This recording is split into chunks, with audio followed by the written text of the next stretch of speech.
I can tell you from my experience in doing deals like this that this has just been an invitation extended by your spirit to mine. And when that happens, we commence shoulder to shoulder upon this common journey and walk this path of a solution that takes us to a God of our understanding. And when that happens, when that spiritual experience happens, great things happen to me within.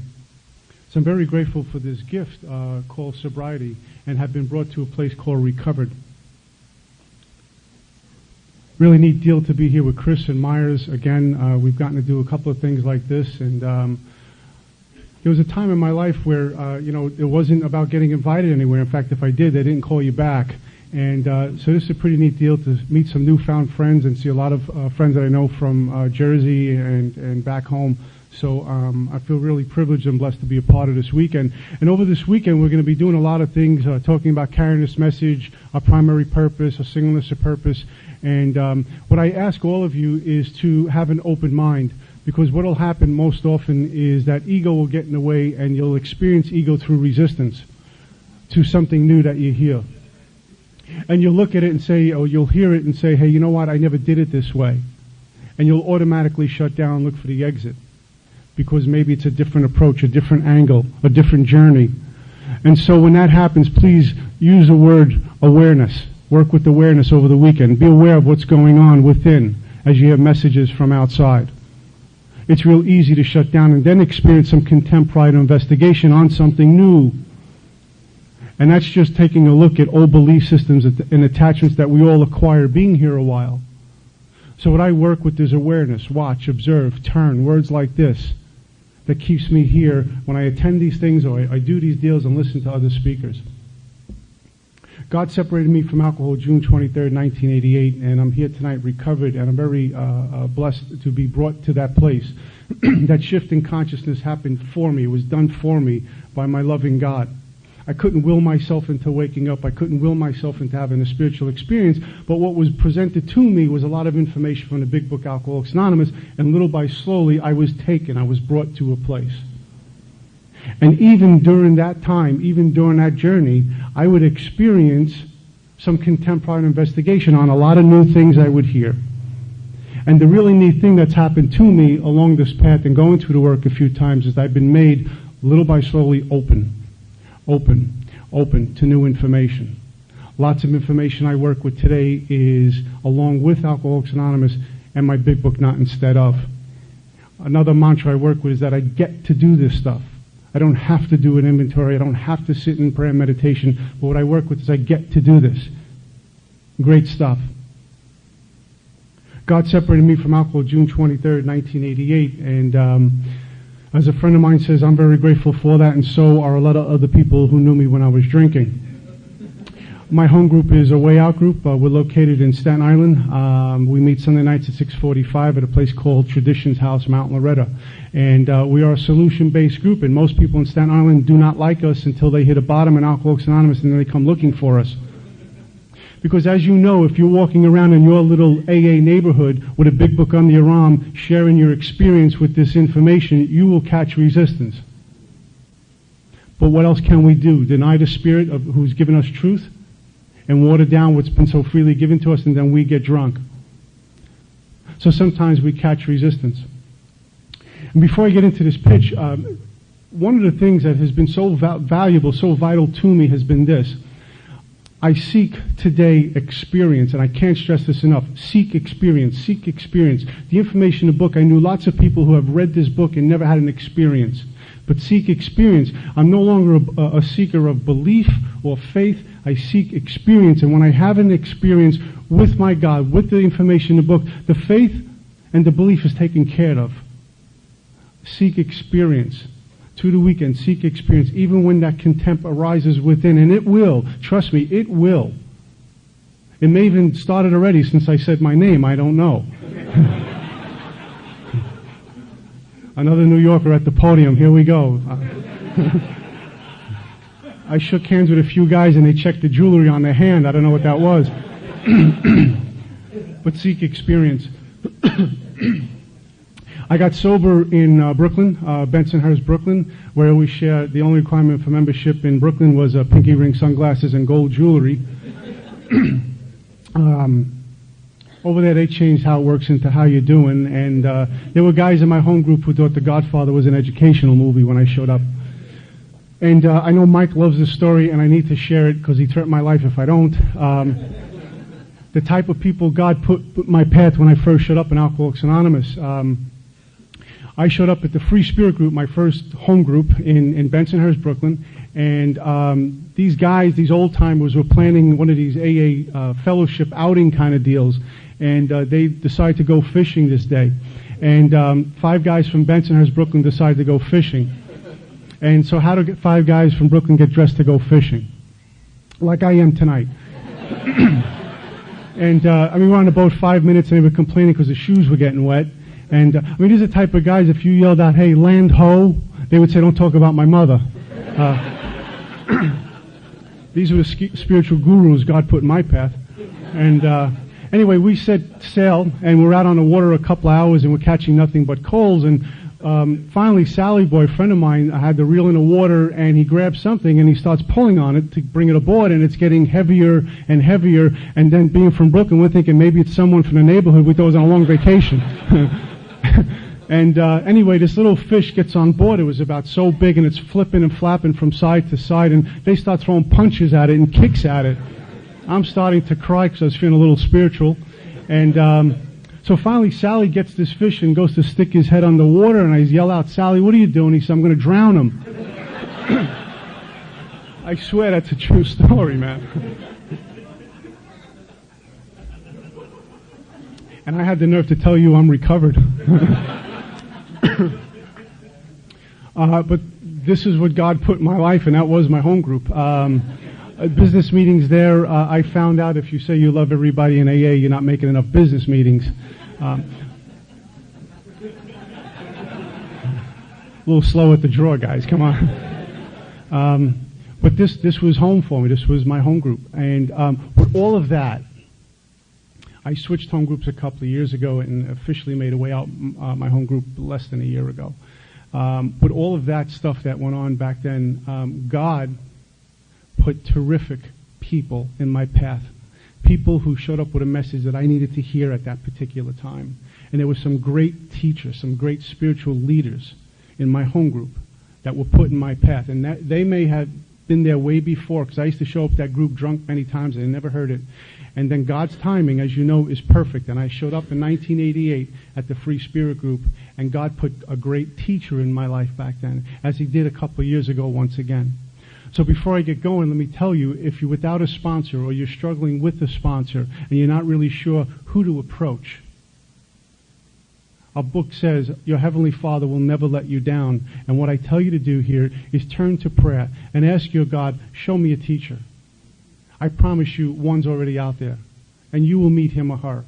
And you will commence shoulder to shoulder this common journey, and you will watch things happen within that is indeed the miraculous. And this I tell you experientially, this will happen to you. This is the great news this book carries, and hopefully the three of us can present to you this weekend. Experientially, what we have done. I mean, I can read this book to you, like a lot of meetings. You go to big book meetings, they read the book, and there's no solution. I hope to do some reading, but I think it's always so much more important to share with you experience. I'd rather see a sermon than to hear one any day. And I will tell you this, I invite you into my life. I fall short in thought, word, and deed every day, some days more than others. But overall, God has moved me to a place beyond my wildest dreams when I got here in 1988. I was not planning on doing one of these deals in 1988. Or even getting to a place that my book promises me of being recovered. But in 1988, I was brought here after 7 rehabs, dying of alcoholism, literally dying. I was at death's door in 19. I was in serious trouble. I will never be as old as the day I walked into Alcoholics Anonymous. And then God put people in my path, as he still does. A couple of years ago, I was praying for a new teacher. Father, please, I need a new teacher. And a gentleman from Texas was put in my path, and my life was completely revolutionized once again. Ain't that neat? There was a time when all I can do was think about a drink. In Alcoholics Anonymous, separated 6 months, I was in this place called Obsession. What kept me from drinking was grace. Not me, not making meetings, not making coffee, was grace. And after 6 months, a great teacher was put in my path. And I was brought home to my group, the Free Spirit group, and another teacher was put in my path. Pretty neat what goes on in Alcoholics Anonymous. How we're resurrected, really resurrected. Book says we're reborn, and that's exactly what happens by this power we call God. And I'll tell you this, from my experience, all I get to do here, all the meetings I make, all the service I'm allowed to do, all the study and work I do with the book and working with others, all of it, I can tell you from experience, are pointers to a power greater than myself. This whole deal for me is about pointers to God. They take me to this power, so I get integrated with this power. I become one with this power. We have a circle and a triangle. I'm living all three sides. I become part of that whole, integrated with this power. There's no beginning, no end. There isn't, well, this is service, and this is fellowship, and this is recovery. It's all one. It all becomes one. Fellowship, service, and recovery all becomes one. No beginning, no end. I'm here, awake, present. There's no duality. Well, this is spiritual, and that isn't. A great teacher has shown me this. It's all one. It's who I be. And that is done by a loving God that I need to have an experience with and not just talk about. Because I was brought from, language of knowledge to language of experience. And then when the Spirit wakes up, it becomes language of the heart. Because that God wants to get another drunk sober. And He uses us. Page 68 in our book says, God will demonstrate through me and you what He can do. Language of knowledge, language of experience, language of the heart. And then we get another drunk and pull them through the archway where we walk free. And our book uses great words, at last. Many times out there and in here, I thought I was getting free. I thought I was free until I went through this work and it showed me great words, at last. Meaning anything prior to that, I thought I was free, was delusional. I was never free, ever.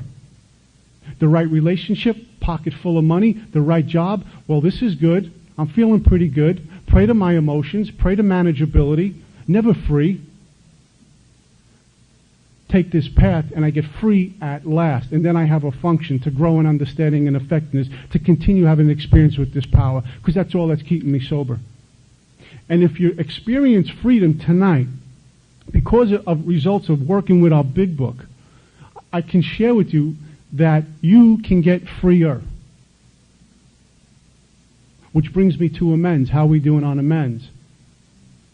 Are we out making amends? Do we think amends has anything to do with me drinking or not? Finishing my amends. What's that about? How am I doing in that area? One of the things I hope to talk about over the weekend also is new concepts, new ideas that I've been able to have experiences with. Because what a great sponsor will do is challenge every belief system you show up at his doorstep with. As my sponsor did with me, challenge every belief system. And it was uncomfortable. Waking up is not comfortable. Going through that archway that God has built for us is not comfortable. We get squeezed going through the archway. It's about removal of concepts, belief systems, ideas, prejudices. All of it has to go where we stand before our Creator with absolutely nothing. Blessed are the poor in spirit, because the kingdom of heaven is theirs, is what the carpenter said, and I had no idea what those words meant until I studied them. Everything was removed, and I stood before my God with nothing. And when that day happened, it was indeed miraculous. And our book says sometimes quickly, sometimes slowly. Spiritual experience, spiritual awakening. When God shows up, God shows up. And it's profound, it's mood-changing, it's life-changing. It's indeed the miraculous. When that happens, and I could be driving in my car, just finishing up some step work, I can be anywhere, because God doesn't make conditions on that stuff. I'm awake, and it's profound. What I was guilty of is resting on laurels over the years. Because yesterday was such a terrific day, I don't need to go to any lengths today. And it's real easy for me to get into replaying an old experience that I had 5 years ago currently. And so my job continued to grow in understanding and effectiveness. Things I never, ever even heard of, let alone comprehend, when I got here in 1988, after 7 rehabs and being in jail and being homeless and doing the things that I did at the price of a drink. 1988, I got here, and my life was revolutionized. My life also changed on my first drunk when I was about 14 years old. I had a life-changing experience on my first drunk. My first drunk brought me awake to the present moment. I didn't plan on that either. I was a type of kid growing up where I was driven by 100 forms of fear. There was no connection with God. I had lost my mom 6 months prior to this first drunk at the hands of alcoholism, and me and this power, I believe, at that point was separated. Not that I could push God away. I'm not a God stronger than God, but I shut down. I fell asleep to this power.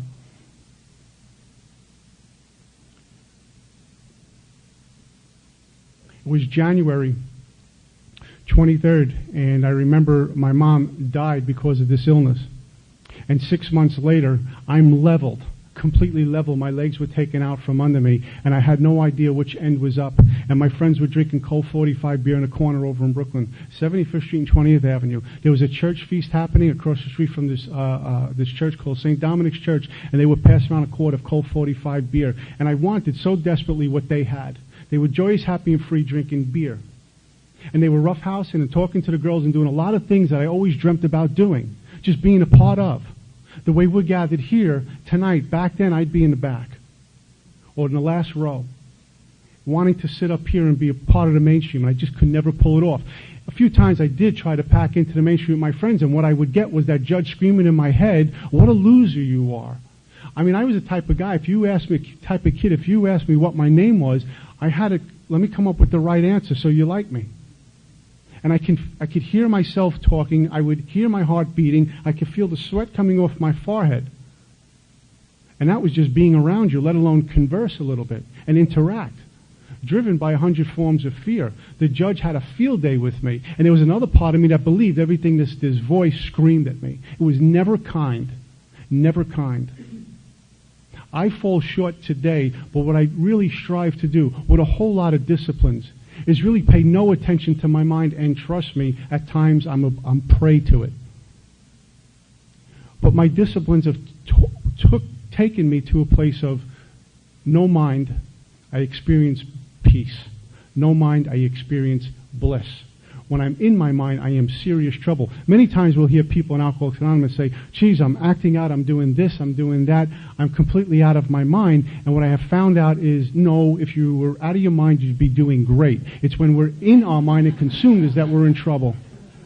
And I can tell you that from my own experience. But this Saturday night, my friends were drinking Colt 45 beer, and they were passing a quart around, and I wanted to desperately get in there and drink with them.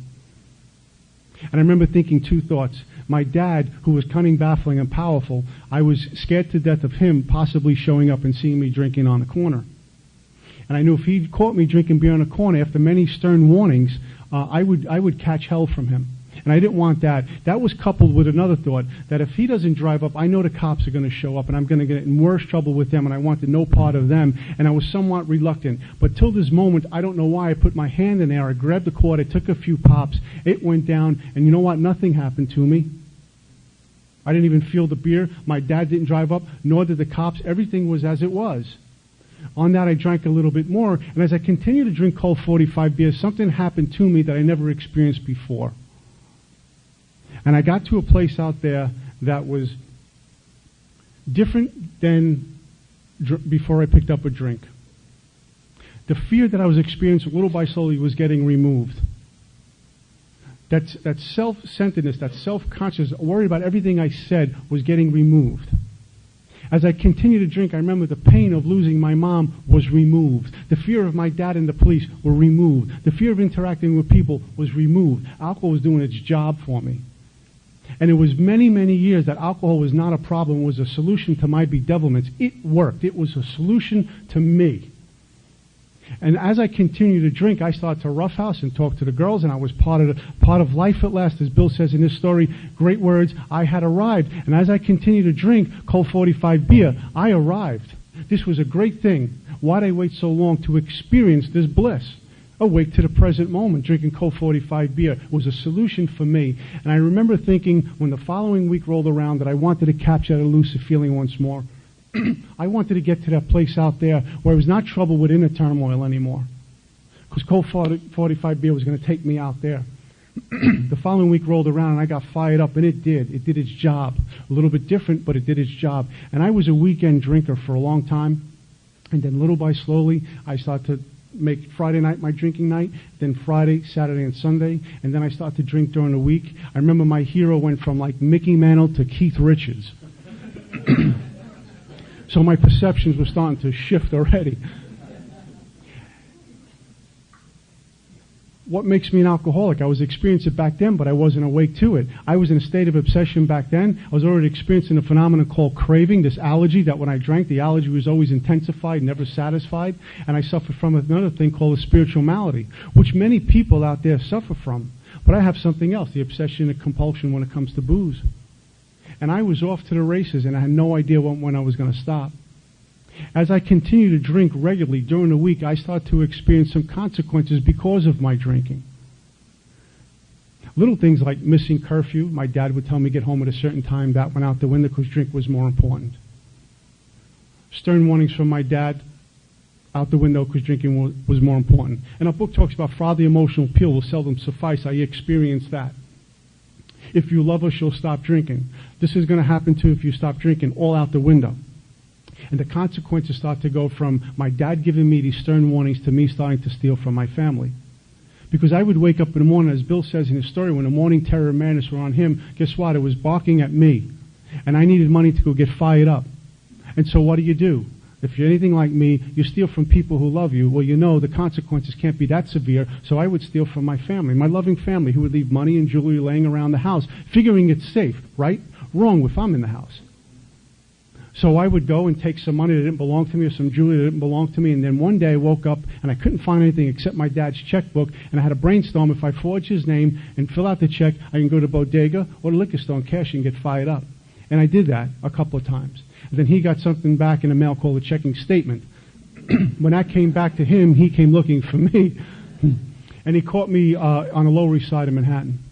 And this I remember like it was yesterday. I was sitting in a car next to someone I was dating at the time. And he jumped out of the car and walked across the street. And I left her in the car and ran away. I says, "You deal with him, I'm leaving." And he caught me. And I did a lot of the fake tears. Crying, it's the guys in the neighborhood, it's her. Blaming a lot of external conditions on my internal problem.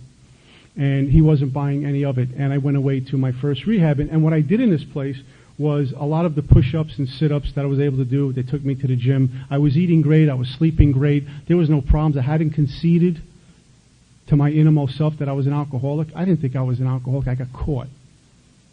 And I didn't want to catch the wrath of my dad. So I'll go to rehab like he says I should go. And 28 days passed. I came out. I had someone meet me at the door with a bottle. We cracked the seal. I drank. And I was right back in the same vicious cycle again. Not thinking I had a problem with alcohol. This went on endlessly. And there were many, as Bill says, unhappy scenes in my house.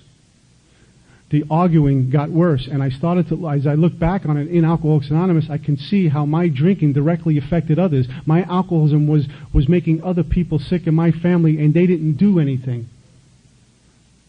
They were prey to misery and depression. They were experiencing the bedevilments on page 52 and the hideous four horsemen, and they didn't do anything. It was because alcoholism was owning me and now them.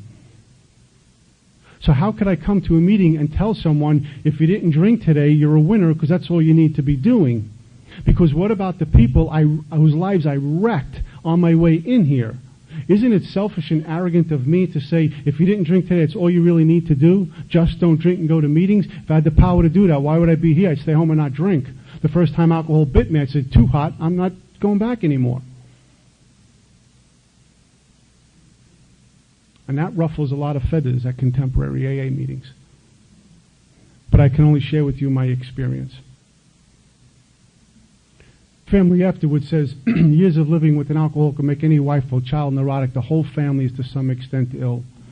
My family sat by and tried to support me, tried to do anything to raise the bottom, anything for me to see truth, and all they kept hitting with was alcoholism. All the lies, all the torment over and over and over again.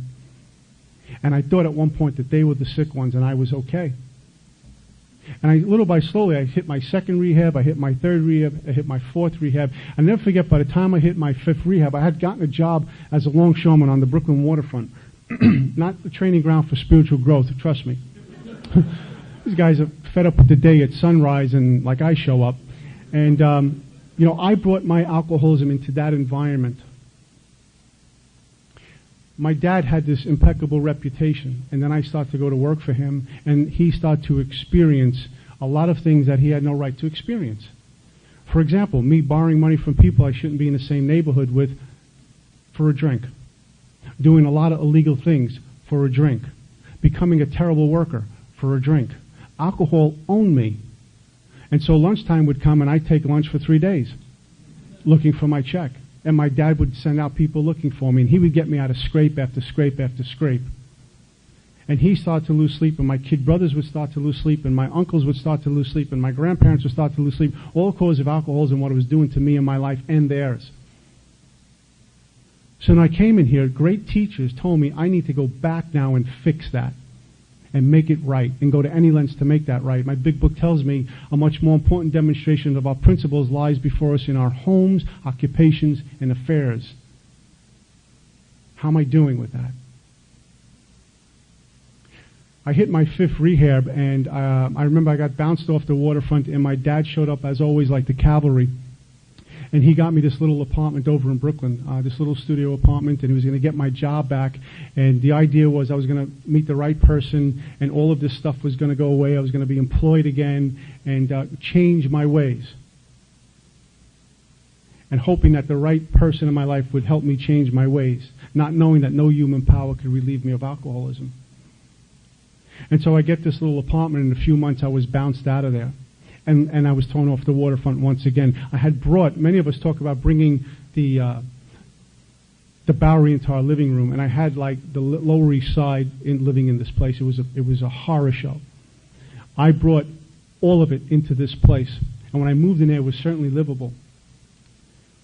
As I continued to get sicker and sicker at the hands of alcoholism, things that are very important to me today weren't even a thought. Bathing was the last thing on my mind. Drinking was always the first thing on my mind. I lived in a place when I moved in was livable, and at the end, I wouldn't send my worst enemy in there. I had a bed that was soiled because I didn't make it to the bathroom. There were no clean sheets and covers like I sleep now. It was just a mattress that was soiled because I wasn't making it to the bathroom at night. I didn't care. I would hear things and see things. It was horror. There was garbage all over the place. I got addicted to some other things, and I lived for the next drink. Mr. Boston Blackberry Brandy was my God, and it told me when to do everything. Collapse and come to. Collapse and come to. Pass out and come to. And that's how I lived. I was existing. And after a short time, I got bounced out of this apartment for the obvious, not paying rent and turning it into what I turned it into. And I had to go live on the streets for a while, and I spent about a day and a half in my 6th rehab. And I had to sign myself out because the obsession to drink alcohol had brought me to a place where no human power was going to stop me. The obsession to drink alcohol took me to a place if there was a crack in the wall I was going through. And deep down in here I knew I was probably going to die, but I had to go drink anyway. And counselors pleaded with me, Peter, don't leave because you're going to die. But I had to go. That 5th rehab I talked to you about, I was in this place for 9 weeks. I was physically separated from alcohol for 9 weeks. I got out on a Saturday and I was drunk on a Monday. And what I've come to tell you is that being separated from alcohol, excuse me, has very little to do with being a recovered alcoholic. It just meant I was separated. And how many times in contemporary age do we hear that being separated from alcohol is enough? That's the whole deal. For me, it wasn't. For others, it may be. For me, it wasn't. Because alcohol was taken out of my life many times, only to go back again. In 1988, God, in His infinite mercy, separated me.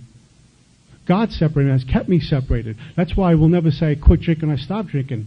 That implies self-will. I tried that and kept getting drunk, and when God separated me in 1988, I've been separated since. So I won't turn like a miracle of God into a personal accomplishment and say, June 23rd, 1988, I quit drinking. I put the plug in the jug.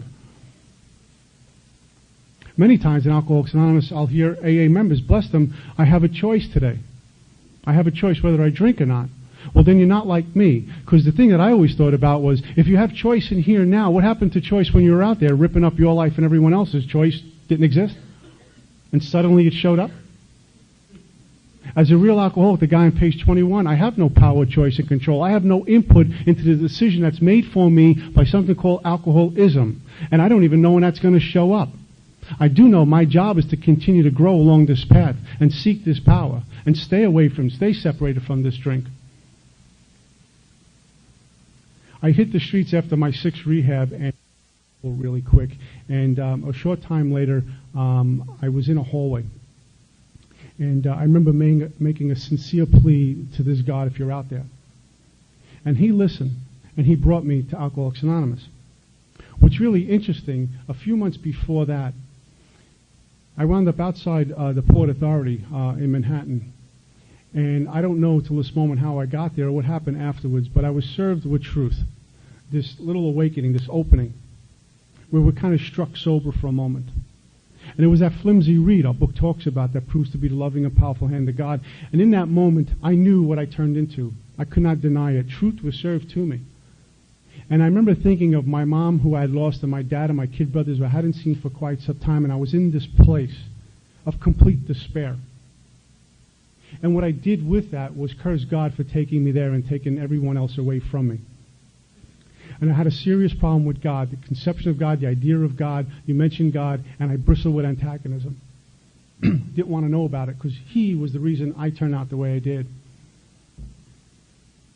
I'm in this hallway, and God didn't judge. But what he did was, in this hallway, serve me truth again. And at that moment, I remember, if you're out there, please take me from this scrap heap. And I was not thinking about Alcoholics Anonymous or making meetings, anything to do with this sacred place. I just didn't want to die in this hallway. Father, please take me from here. I remember going to the phone to call up my dad, collect, because I had no money. And every time I went to dial the phone, collect, I'd break down in tears and hang up the phone. And my dad was out in Atlantic City gambling with his wife, and he had this feeling in his gut that I was in trouble. And he left there and he came looking for me. But he didn't come looking for me like he did when I stole from him. And that was proof when he showed up and met me over in Brooklyn. We hear in AA how God works through people. And I have come to find out, even currently, it isn't people only in Alcoholics Anonymous. It's people. God's not going to discriminate that.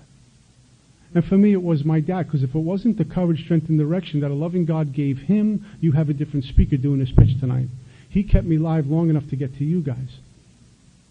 And my dad caught me he over in Brooklyn, and I remember, I never forget this, he got out of the car and he called my name and he came walking across the street, and there was a different mannerism about him this night. I was standing there with bloodstained, dirty clothes, and I was in the street, and he came across and I said, Dad, I'm okay, don't worry about it. And I remember collapsing into this man's arms, and I remember this very clearly, how he held on to me and telling me I was going to be okay. And a short time later, I was off to, God willing, my 7th and last rehab. And I was in this place about 10 days or so, and the insidious insanity of the first drink was galloping back. Page 24 talks about how we really can't think the drink through. I've been told many times, think the drink through. And when I take a look at page 24, it shoots that one to hell. I was in this place where if my dad didn't show up, I was probably going to drink and die. And I get put in my 7th rehab, and 10 days later, I'm looking to go drink again. Looking to go drink again, a different way, with different people, something. And God in His infinite mercy sent me off to Minnesota. And people out there disturbed me many times on a question of alcoholism. They presented me with truth over and over and over again. They disturbed me many times. And they told me I was suffering from an illness which only a spiritual experience would conquer. That this whole deal is about getting right with a God of your understanding. No one else is yours. Well, what an order. I can't go through with it. And they told me, you can. God will move you. I lived in Minnesota for about 10 months, and I was brought home to the Free Spirit Group, and a great teacher was put in my path, and we began this journey through the big book, Alcoholics Anonymous. I will tell you, I was in AA for 6 months and running around in here untreated, acting like a drunk without a drink in me, and my behavior resembled that. A lot of ugly things I did without alcohol in me, separated, acting like a drunk without a drink in me. December 22nd, 1988, I was driving in Minneapolis, and I wanted to drink. I was going to go drink because the pain of being separated from alcohol was greater than what I ever suffered. It was terrible for me. And there was no more medicine. And I said, well, I'm going to go get drunk. I can't deal with this anymore. I need to go get fired up. I don't know what moved me to make a prayer, but I did, and I showed up at this gentleman's doorstep, and he asked me questions I'll hold on to forever. He says, where are you with God in the 12 steps? I says, when you start the steps. He says, when you stop throwing up, you're late. and he disturbed me. I began a journey with this man, and I came home to the Free Spirit group. And my first sponsor started walking me through the steps. And it was about cleaning house and getting rid of the obstacles in my path that were blocking me from having an experience with this power. And then going out and make amends for the harms I've caused. And then working with some disciplines in 10 and 11. And my life was completely revolutionized, completely changed because of what I was given here by loving people. A couple of years ago, I started to experience something I never thought I would experience in Alcoholics Anonymous. And that was what my sponsor called flatlining. I was working with disciplines, I was praying and meditating, I couldn't get out of this place I was, and I was starting to experience a lot of current agnosticism. I was driven by fear. A lot of things were going on, all within, and fearful to talk to anyone about it, except God. And a new teacher showed up, and I went through this work again, and I was one of those guys who had contempt, pride, and investigation about continually reworking these steps. And then pain moved me, and fear moved me to a place of doing it. What a great experience. We have two other really neat speakers, so I'll just wrap this up and tell you that because of what's been given to me in Alcoholics Anonymous, my life has been reassembled. My family and I, our roots grasp new soil. This past year, my personal life, year and a half, has been a huge, spectacular upheaval. I went through a whole lot of things within 20 minutes that most people would probably get drunk off of out there. And I had very, very dark and lonely nights over being unemployed, having to leave my house, going through a divorce, having a lot of things taken from me that I worked so hard to achieve. And I get laid off in the same week. And there was only one place I can turn to, and that was my loving God for strength and direction. And he allowed me to put one foot in front of the other. And what happened out of that was I was able to meet terrific people and have terrific experiences. As difficult as my external world is right now, my life is just in really neat shape because of some wonderful people like sponsors. My friend Linda, my girlfriend Linda, is here with me, gets to travel with me wherever I go. Myers and Chris and just a whole lot of people. God has done for me here what I can never do for myself. I've had terrific experiences with meditation that have really transformed my life. Many meditations. And I would have missed that if I didn't have teachers show me. When I was about 3 years old, my mom had a nervous breakdown. She was suffering from alcoholism, and she collapsed in the streets in South Brooklyn. And I remember watching this whole event take place. Frozen, literally frozen with fear. Not knowing what to do, watching my mom collapse. And I remember the ambulance and the police showing up in a crowd of people and them taking her away, and a gentleman covering my eyes and taking me away. And next time I saw my mom was on a hospital gurney, get strapped down, and me being frozen with fear. And that image stood with me. And I can never erase it. And I remember talking to my old sponsor, and I need to maybe go revisit South Brooklyn. I don't know why, but he says, don't go there. Well, I'm working with meditations. I was working with 3 meditations a day, and one was a religious practice, and I'm in this practice, and out of this comes what I see in my meditation, what appeared to be a statue. And I couldn't make out what it was, and as each day moved, this vision came clearer and clearer. And this woman was holding a baby, and I was told in this meditation, go back to South Brooklyn and visit that spot. It was made abundantly clear to me. In this experience, in where I come from, I was experiencing a scent of roses, which my sponsor told me was very profound. Not to talk the spirits away, but connect the dots. Well, he went back to Texas, and it was a gentleman from California who was in town, and I says, Joe, I'm having this experience. He says, we'll go Saturday. We're going. And on the way there, he talked to me about maybe cleaning up some things with my mom and amends. Almost like a graveside amends. And so we went, and we headed down to South Brooklyn. Out of this meditation experience, I go to South Brooklyn with Joe. And I get out of the car, and I'm walking around, and I stood in a spot, I'll never forget this, that I wasn't 6 inches to the left or to the right of where I stood over 40 years ago. It was there, and I can feel the energy. I remember kneeling down to this little kid who was me and letting him know you did nothing wrong. Because for years I walked with this burden. I could have done something to prevent her from dying or experiencing these horrific consequences because of alcoholism. I walked with that for years. through outside help and in here. It was this thing that was living in here. And I remember getting moved to walk over to this wall where she was punching, and I remember her hand was all bloody and stuff, and she was punching this wall, and I put my hand on this wall, and I made a prayer to my God and to my mom. And I was instructed about making some amends, and I had a little talk with my mom, and I remember getting somewhat emotional and coming back to this spot and standing there once again and putting closure on this. And I went to go get back into my car, and it was as if something stopped me. I couldn't get into my car no matter how much I wanted to, and I let Joe know. I said, Joe, I can't leave. He said, how come? I said, I can't leave this kid behind, and something is stopping me from getting in there. So he got out of the car, and he said, well, we've got to do something about this. And I was instructed to make some prayer, and I did. And now this is South Brooklyn. This area is Red Hook, Brooklyn. It's a little bit rough, and I'm on my knees praying in the middle of the street, and people looking out their windows like, who are these two maniacs, you know? Joe's very intuitive and very gifted, and he's walking around looking for different things, and he taps me on the shoulder, and he says, you better look on the concrete there. And I said, how come? He's just look.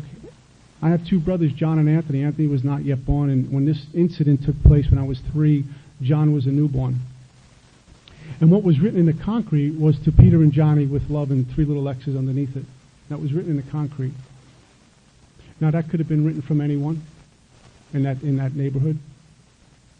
But I can tell you this from my heart, that based on all the experiences I've had in here that you have given me, that God has given me, and listening to your experiences, I know where that came from.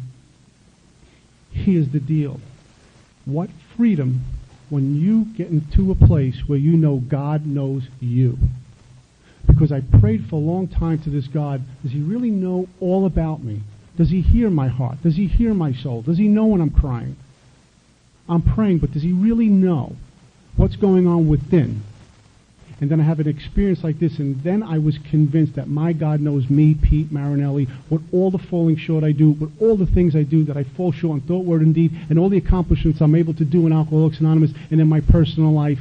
God shows up and doesn't make too hard terms for anyone. What a good deal. Because based on my track record, I know where I'm supposed to be tonight. I got a really good idea where I'm supposed to be tonight. Not standing here tonight before you with dignity. Not standing before you with the woman I love. Not standing with a couple of good friends of mine. Not standing looking at Mike and Kathy and Bill who've been on part of this journey with me. I'm not supposed to be here.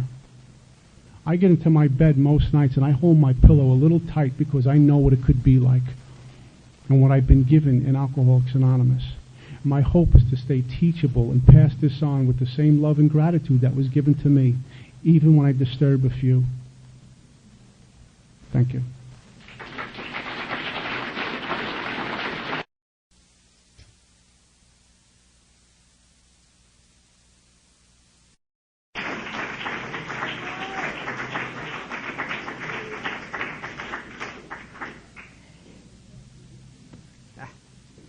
Can you hear me all right? My name is Chris Raymer. I'm a recovered alcoholic. I'm delighted to be here. Road weary. I tell you, you say, somebody asks you to speak and you say, yeah, I can speak. And in your mind, you envision there's an hour you're going to get up and talk, or we're going to do a little workshops tomorrow, and we're going to get to do some interchanging, and we're going to get to visit. But you don't think about the 12 hours sitting in the airport before you get to do the... Geez. Unbelievable. Unbelievable. Honored to be here. It's cool. Peter and Myers both alluded to that. We get a chance to reconnect with some buddies that we haven't seen in ages, and a lot of you guys in here, it's just... what an honor to see you and have you on this path with us. And y'all know where we're coming from. Y'all know where we're going. So that's no big deal. A lot of you haven't met yet. And some of you, the only thing you know about Chris Raymer is that you picked up a CD one time, or most likely a sponsor handed you a CD and said, here, listen to this. And depending on where you were spiritually that night, you... you either rolled the window down and chunked it out the side, or you... because what the guys were saying earlier is so true.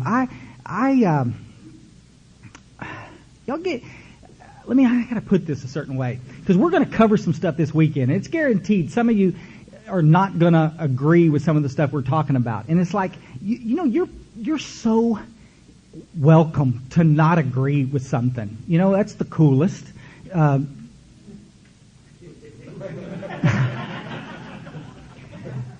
No, over the years, I've just gotten to a spot where I think we really need to talk about this a minute, because so many of you think what we're trying to do is jam this down your throat. And it's like you've been brought up to understand in Alcoholics Anonymous that this is an easygoing deal and take what you want and leave the rest. We hear that in meetings, and, it's if these are just suggestions, there's no must. You could just, it's like, God, can you just water this down any more for us tonight? And it's like, and so we come from this place of, kind of, in your face with it, and it takes some of you aback.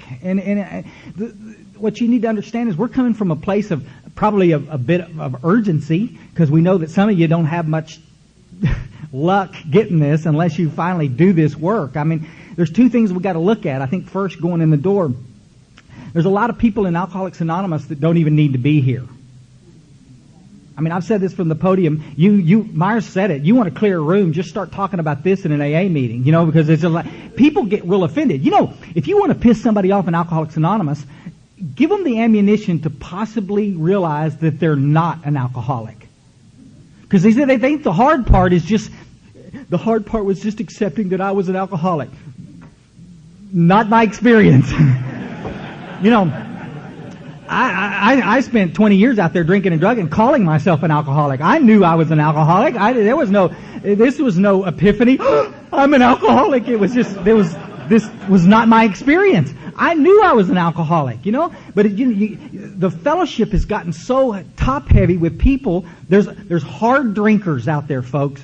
Hard drinkers are people who drink a lot, and they look a lot like us as alcoholics, but they're not suffering from a disease called alcoholism. You with us? There's a lot of hard drug addicts out there they're not drug addicts. They're hard drug users. Maybe they're physically addicted to the drug, but once you detox them off the drugs, they don't ever go back to it. But now they're in our fellowship. I've said it from a million podiums, and the coffee's pretty good, and the women are the best looking in the world. And there's a lot of good domino players here, and we smoke cigars and talk trash, and it's a pretty nice fellowship, and so we just stay. And those are the people that are killing people. And those are the people that are chock full of opinions.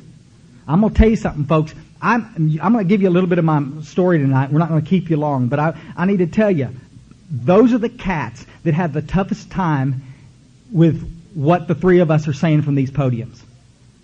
The rigidity of the program, the rigidity of a thing called a spiritual path, is not of my making. I didn't write the damn book.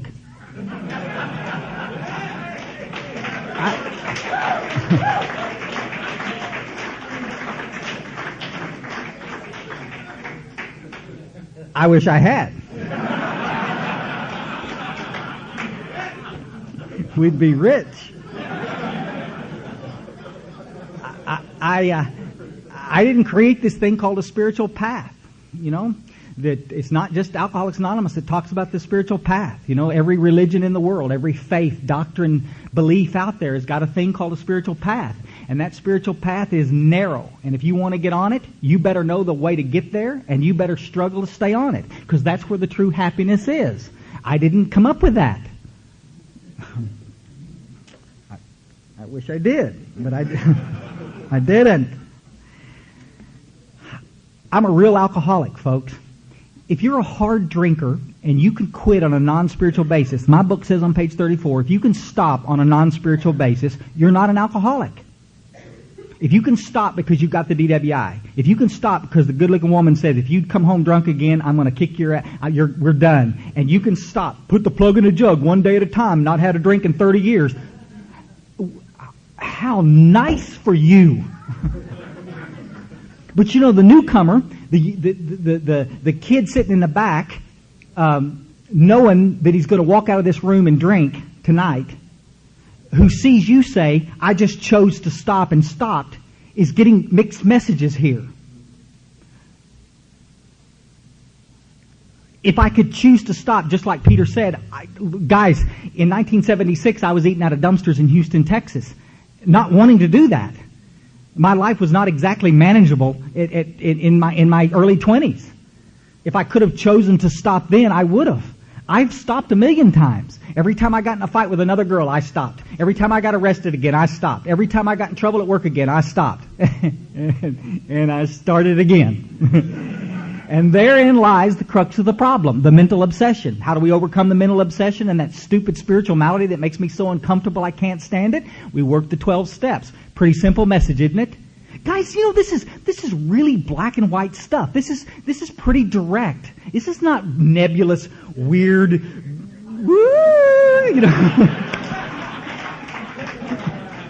Some of us are going to get it and some of us are not. I mean, I hear that in meetings all the time. I hear guys come up from the podium. I don't know how this works.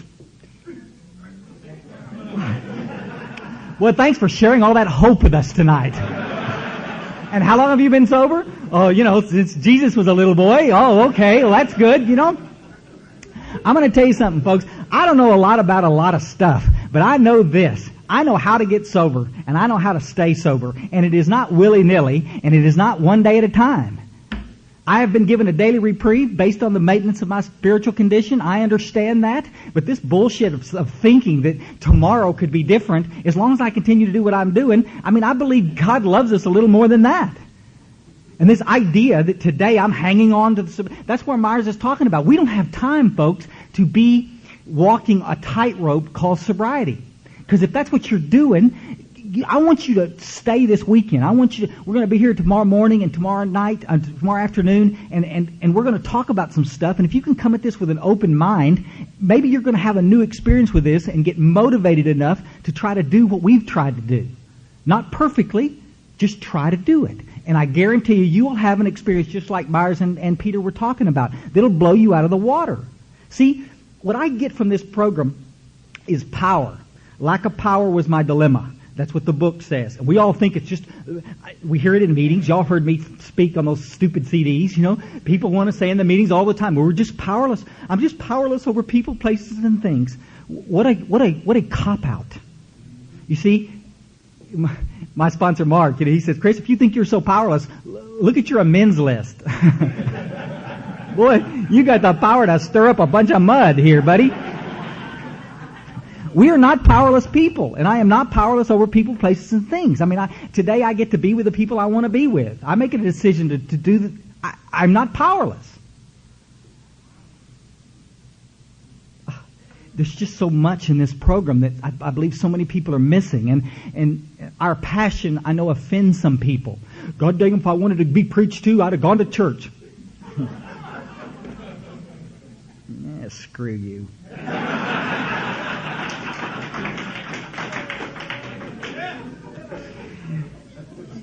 It's like if it's a little bit different, if it feels a little awkward, then it must be wrong. That's how come I couldn't stay sober for 7 years in and out of Alcoholics Anonymous. I'd say I want to get sober. I'd come in, pick up a desired chip, sling snot everywhere. Just book. You know how we do. We get so dramatic. It's just like so. And I know my life is over as I know it, but I'm going to try a new walk with God today. And we're just drunk. And.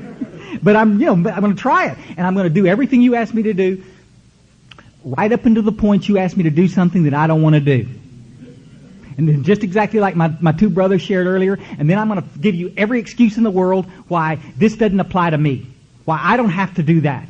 And if you stay in some groups where there's a bunch of middle-of-the-road solution and a bunch of people that are not carrying books and they don't know what this is about, they'll justify everything that you want to do. It's okay to cheat on your wife? Just talk to enough guys and they'll say, finally you'll find one that'll say, well, we're not all saints here. Go ahead.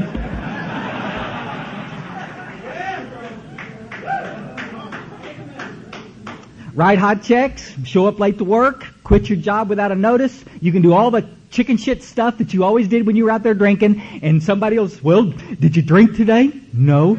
Well, then you had a successful day. No, you didn't. You're an embarrassment to yourself, to the fellowship, to everybody around you. Successful day, because I didn't drink. Like Mickey Bush says, neither did the cat. But you know what? Let me tell you where I go here. Some of y'all heard me talk about this, and I want to keep an eye on that clock. That's no pun intended. Keep an eye on that clock.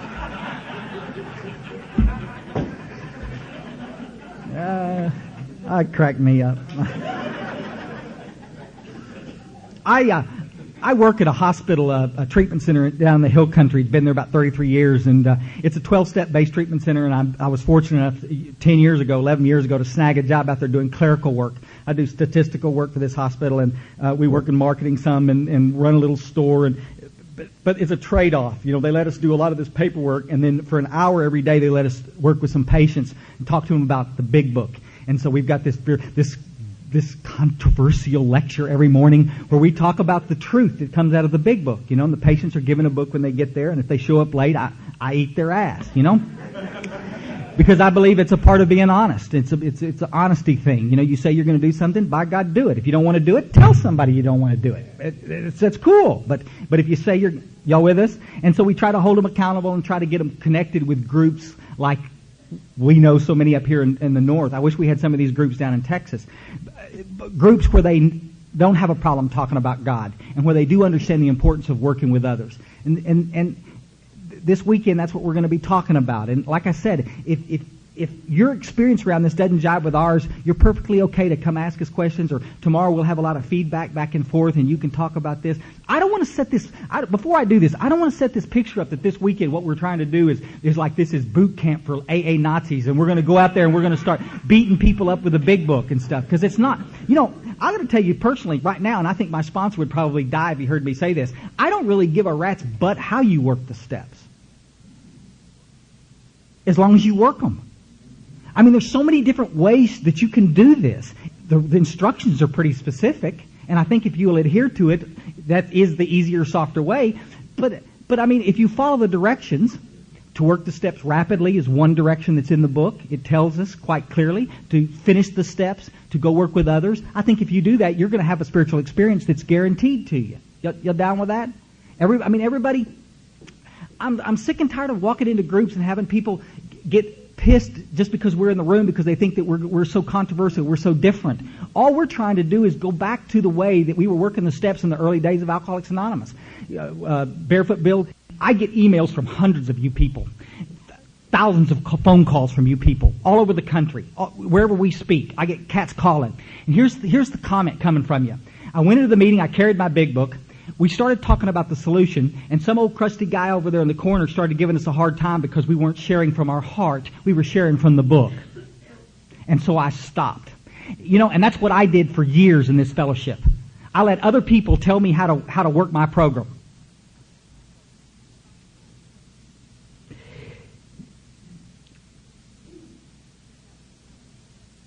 Listening to somebody share from the heart would not have saved J.R. The 12 steps would have saved J.R. I hear people all the time out there. I mean, I'm not trying to be flippant here. And some of you can grind your teeth and go pound sand for all I care. Has my life been affected by love in this fellowship? Yes. Have I been blessed? Yes. But love will not overcome alcoholism. God overcomes alcoholism. The spiritual experience overcomes alcoholism. And if I want to have a spiritual experience, guys, if it was just love, I'd have been sober 1,000,000 years ago. There was more love in my family than you can shake a stick at. I have never had a problem with lack of love in my life. And we lie to the newcomer when we paint this picture that love is what's going to do it. Love and tolerance. Love and tolerance is our code. Love and tolerance. Live and let live, brother. Easy does it. You keep coming back here.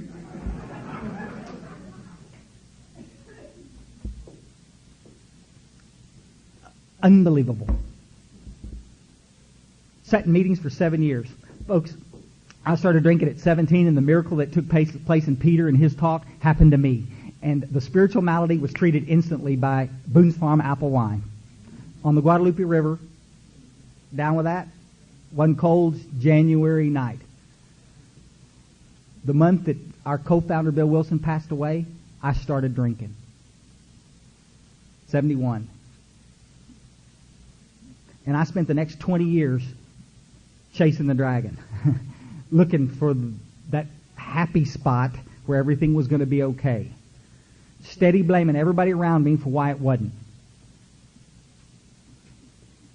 Years into it, as my life began to materialize in front of me that it wasn't quite going to be as successful as I thought it was going to be, I started seeing therapists by the dozens. And I started seeing doctors by the dozens. And I ate antidepressants, and I went to therapy, and I went to church, and my life would get better for a minute, and then it would turn to crap again. And I was steady drinking, and later on, I drugged. Can y'all get down with this? And I went from paycheck to paycheck to paycheck, from woman to woman to woman, from town to town to town, trying to find my happy spot on this earth. Not realizing that the happy spot was inside me all along. And all I had to do was get connected with that. And in 1987, I was so happy that I went up to my little apartment up in North Texas. I was working for Myers. Thank God for family that would give me a job.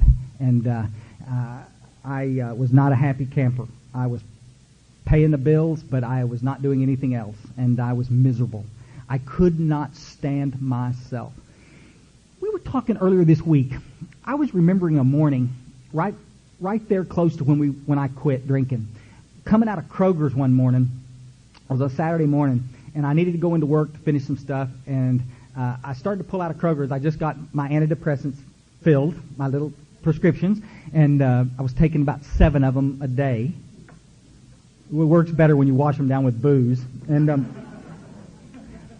I remember, see if y'all can get down with this. You know, the big book talks about the spiritual malady, and it talks about this low self-esteem and this feeling of uselessness. And there's a line on page 52 that says, we have no sense of direction. Y'all with me? And I'm sitting there in the Kroger parking lot, and I pulled up to the stop sign, and it's like, it's decision time, Chris. You're going to turn left and go to work. You're going to turn right and go back up to your apartment and sit. Because I'm full of fear. I mean, I want to go, what I want to do is go get in a fetal position under the bed and be left alone, you know? Turn on the TV, zone out, because I'm so uncomfortable inside. And I'm sitting there at this stoplight, folks, and I have this like mini breakdown. You know what I mean? I just can't decide what to do. I don't know whether to go to work. I don't know whether to go to the house. And I just like, I'm 35 years old, and I'm overweight, and I can't put 2 sentences. I mean, I'm a mess.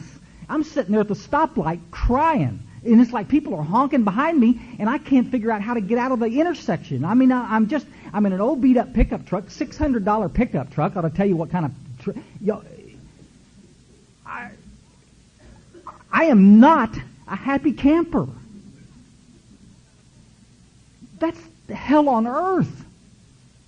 I've got lots of problems, guys, that need attention. My finances, my health, relationships, my work. I got a lot of things I need to be focused on, and I'm just trying to figure out how to get out of this parking lot.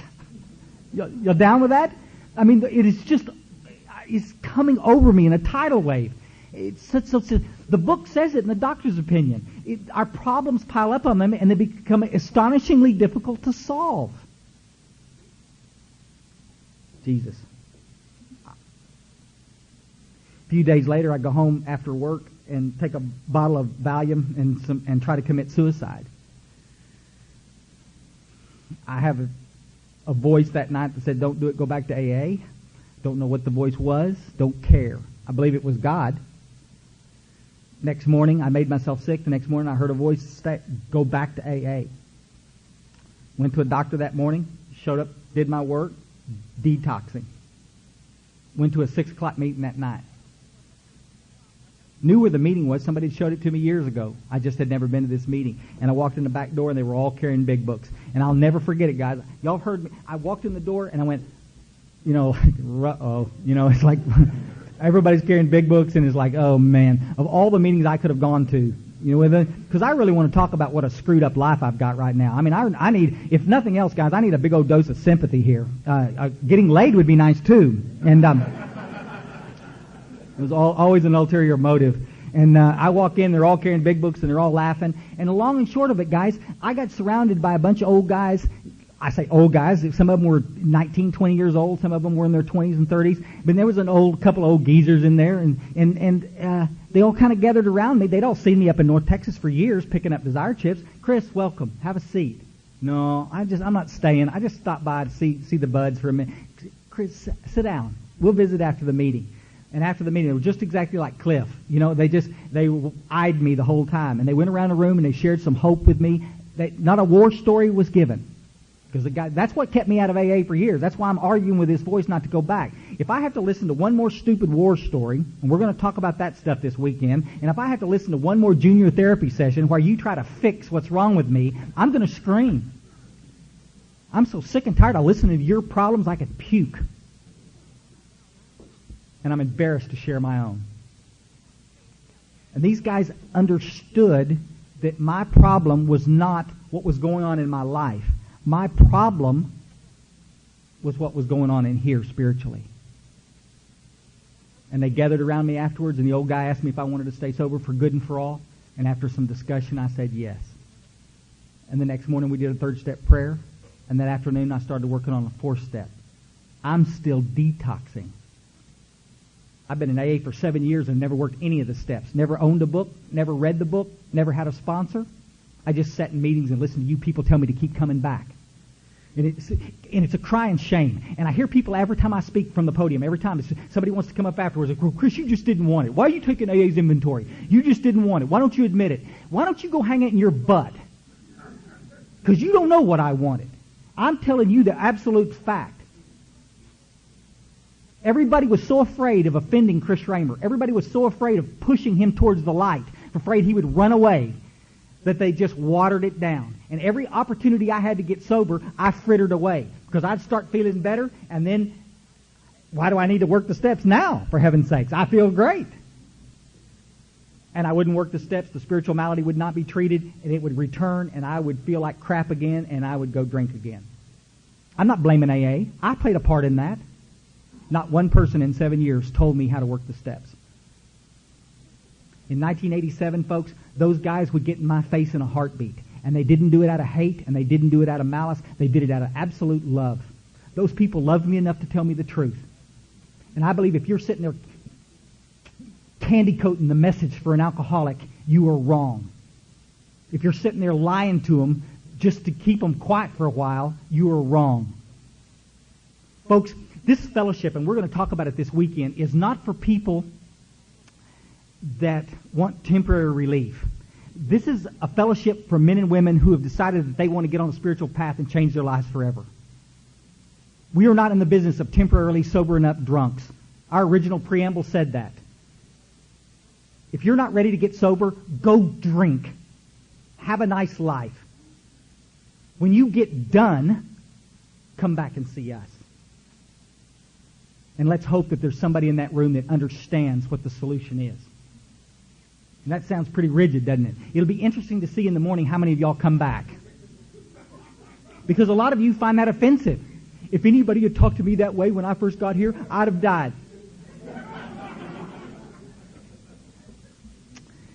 What I've said from a podium a million times, and I just have to throw it back out there to you before I wind this down. You know, I wonder how many alcoholics and addicts in the other fellowships have we killed by watering the message down so you wouldn't leave. Those people didn't manhandle me and treat me rough. They just didn't let me get by with my usual self-centered crap. When they said, come help us in the kitchen, they didn't mean, if you want to and you're not doing anything else, why don't you come help us in the kitchen? That's not what they meant. And that's not what they said. They said, come help us in the kitchen. And then they stopped and looked until I got up off my ass and came to the kitchen. But that's what I needed. Let me tell you this little story. The long and short of this, and we'll talk more about it this week, this week. It'll seem like a week for some of you. This weekend, 2 weeks after I came into that room and started doing the work, I had a barn-burning spiritual experience. Went home one night and realized that the obsession to drink had lifted from me. And for the first time in my 20 years drinking and drugging, the desire had been lifted. And I had the promises in the 10th step that said I would be placed in a position of neutrality around the alcohol. That happened to me as a result of working the steps. And I haven't even finished them. But it had already started working. And that miracle... God, I hope everybody gets a chance to experience that. I know there's some people in here that right now would love to just go out and take a drink, and I'm telling you, you will get taken to a different place if you'll follow what we're doing. Here, how can I put this gently? I'm trying to become a more compassionate, understanding speaker. We all strive. Myers and I both strive. We lay awake at night and figure out how can we be more like Peter.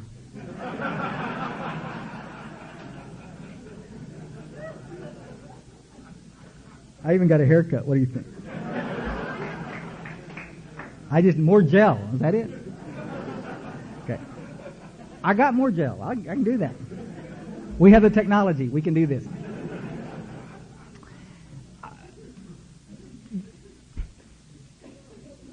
I brought into this fellowship a lot of preconceived ideas.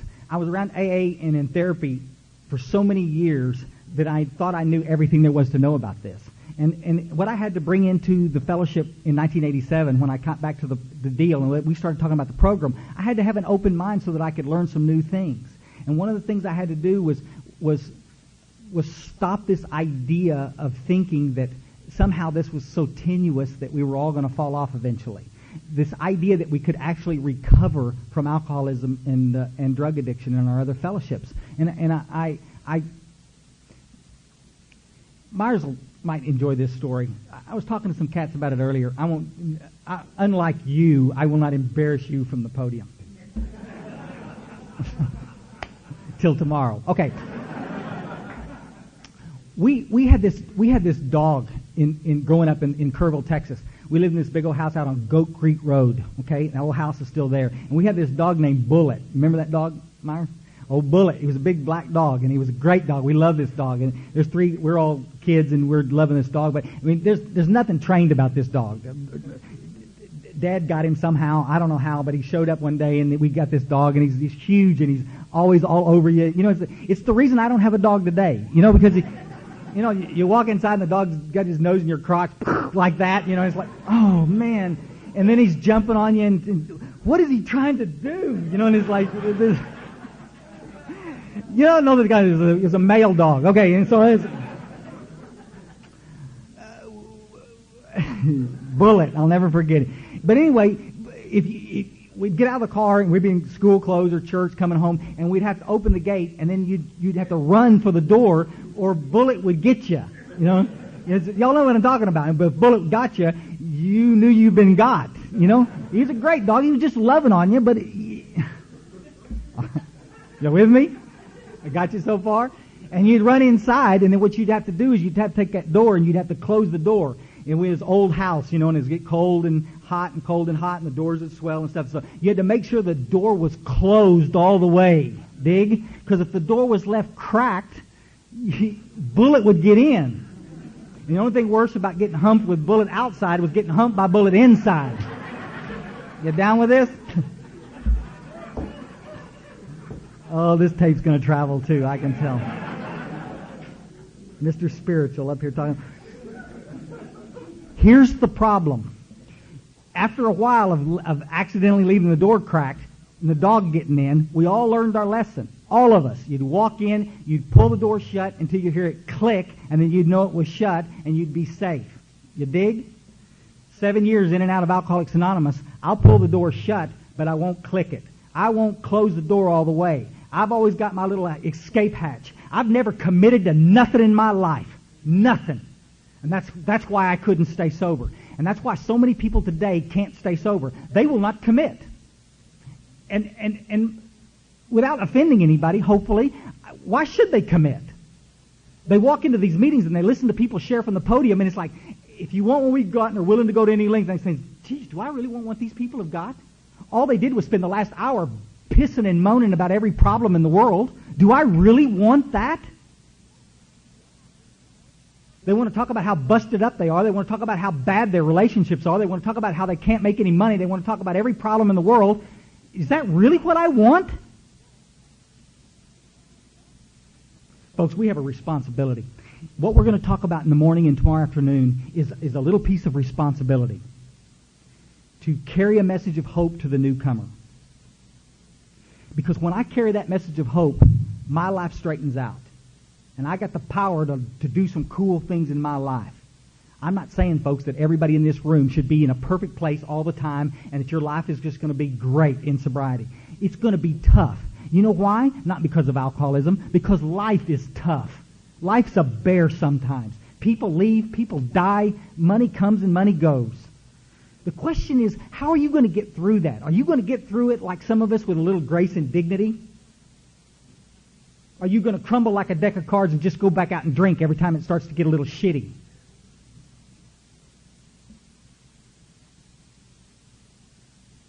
And then have somebody pat you on the back when you come back in and says, welcome back. Everything's okay. You're sober today. No, I'm sorry. I believe there's more. I believe there's more. This program is not about not drinking one day at a time. This program is about getting enough power in your life to have the coolest life you ever imagined. Listen, I'll be the first, because of the position I'm in at that hospital and seeing the devastated lives of those alcoholics and addicts that come through that hospital, and sitting in AA for 20 years watching you people hurt, I'm not going to stand up here and make fun of that and sound like I'm saying we all need some power. And we need to understand that AA is a spiritual program to get us connected to that power.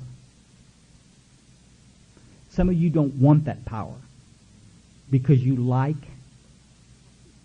being victim. There's power in being a victim. There's a lot of power in being a victim. You don't have to do shit as a victim. I was one for 20 years. I'm speaking from experience, not some self-not, from experience. You can milk it for all it's worth. Some of you guys that have got some courage that want to look at this weekend, let's do it. Let's look at some things that we can change in our programs. Come at it with an open mind. And let's start standing for something. I believe we owe it to ourselves. I believe we owe it to JR and the thousands of other little JRs that are out there right now wanting to die. Y'all down with that? I love you. I hope to see you in the morning. Bye.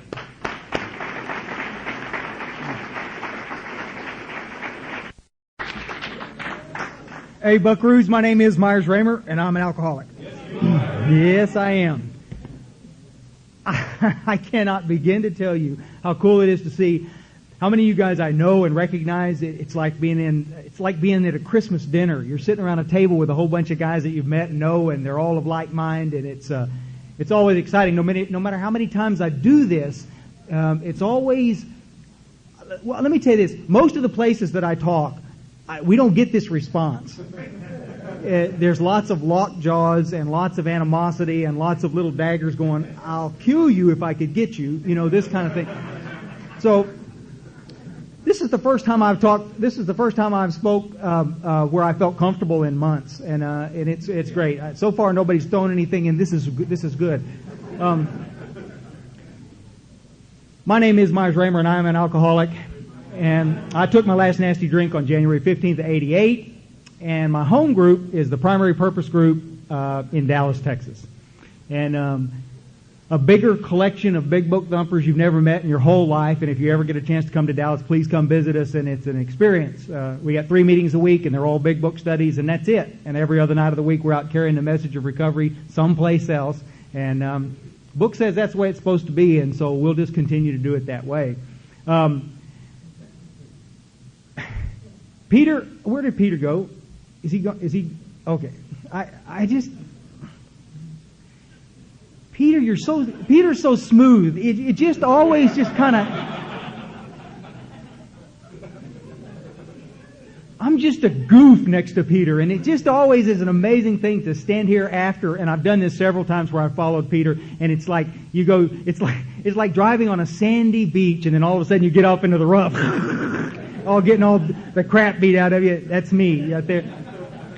We were in Iceland, and I got to tell you this real quick. Promise, I'm not going to throw you under the bus, but I got to tell this story.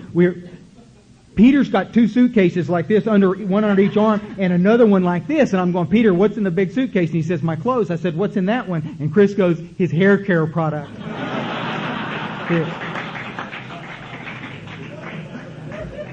He is indeed our collective hair care sponsor. Yeah. It's an amazing thing to see. The Iceland boys want to take pictures of us after we get done with this weekend, and so we're standing out there in Reykjavik, Iceland, freezing our scrawny rears off. It's snowing and it's nasty. It's March in Iceland, guys, and we're waiting for Peter. And we're waiting for Peter, and finally somebody says, where is he? And he's upstairs combing his hair. We're out there in the street, 20 or 30 of us, waiting to take this big collective picture. And Peter finally comes down, perfect as usual. There it is.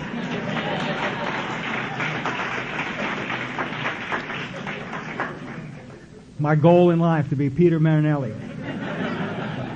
Unbelievable. It's also my wife's goal. God love her.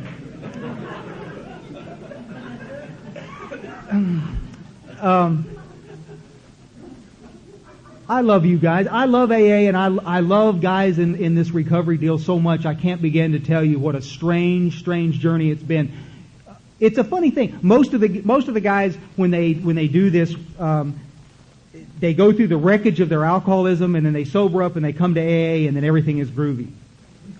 Well, my deal was I got tore up in alcoholism, came to AA, got in the fellowship a little bit. Things did get groovy for a little while, and things got real sick.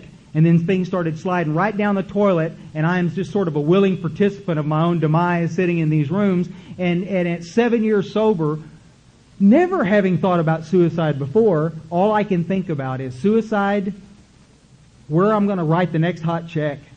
And that girl with the great legs sitting right there, you catch my drift? There is nothing spiritual about me at 7 years sober. I'm just absolutely a fruitcake. The only difference between me at 7 years sober, I just haven't drank. I just haven't done any of the other outside issues. You see, it's just it's an amazing thing. Chris saved my life twice in AA. He sobered up 2 months before I did. He was working for us at the bindery at the time, and some of you guys have heard this story before. But Chris sobered up, and my best drinking buddy goes south, and I watch his life change. This thing being a program of attraction rather than promotion. Chris never tried to promote AA to me. He just lived his life. As a sober member of Alcoholics Anonymous, he lived his life, and I watched him day by day show up, do a good job, go to a meeting, come back to work, do a good job up on into the night, come home, sleep, get up, do it again the next day. And I'm watching this stuff happen. I'll never forget, any of you guys, when you're drunk, think that you can fix things? There is this illusion with every man, and I've never met an exception yet. The more we drink, the more handy we think we are, And so, Chris has now been sober about 2 months, and I'm in the front of the house, and Chris is over at the house, and he's sitting there watching me try to fix this old tractor. And it's in the grass, and I'm dropping screws, and I've been drinking beer since sunup, and my stomach is like right here. I'm 40 pounds heavier than I am right now. You know the drill. My face is beet red, and I'm bending over, and I'm going, oh, like this, and I'm thinking, I don't know whether I'm going to throw up or whether I'm going to just get, you know how that, y'all don't ever drank beer, but, it was just one of those kind of things, and I'm just so unhappy. Inside the house is a woman I cannot stand to be with, and she feels likewise. I've got a daughter that's so afraid of me she won't come around me anywhere. My work is simply falling apart. It's just, everything is just so tenuous. We're just barely holding it all together. And I'm out there trying to fix this thing, and I'm losing screws, and I'm getting madder by the second. And Chris is just sitting on this little stump over there watching me do this thing. And I'll never forget it, because he's standing there, he's just watching me. And as I just unwind in front of him. And I just collapsed. I'm just all weepy, and I can't seem to, it's like I'm just kind of breaking down in front of him. And I'm so mad at this stupid tractor because it won't start, and I'm trying to turn it over. I mean, I'm just trying to shake it and turn it over. I mean, like an idiot. And I'm expecting Chris to say something, and he doesn't. But he looks at me and he says, you really don't have to do this anymore if you don't want to. And he got up and he walked in the house. And I'm sitting out there thinking, and a night or two later I told Wanda I was going to AA, and Chris hauled me to my first meeting of Alcoholics Anonymous, and this stuff is super, man. And I'm telling you, I did what? I need to tell you this stuff because some of you guys have followed exactly the same path I did. You came into AA, they loved you to death, they gathered you all up, and for the very first time and maybe forever, you felt a part of something and connected. And everything was wonderful. The fellowship was great, the people were great, the coffee was, well, what can I say? You know what I mean. The problem is that I did what so many of my friends have now done, is that we got hooked up in the fellowship end of the deal, and we ignored completely the program end of the deal.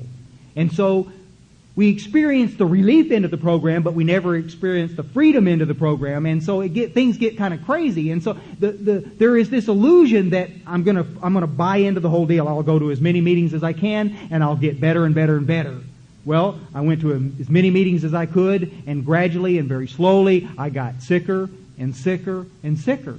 Now, Chris has gone on to bigger and better things. He's moved to the hill country. He's gotten involved with a bunch of big book thumpers down there, and he's getting healthy. I, on the other hand, let me tell you something. You guys know exactly what I'm talking about. We have an allegiance to our home groups where we sobered up that is an amazing thing. And I don't care if Satan walked in. We're going to sit there and take it. I don't care if they shot a man in that meeting. We're going to sit there and take it. It's our home group. We love the group.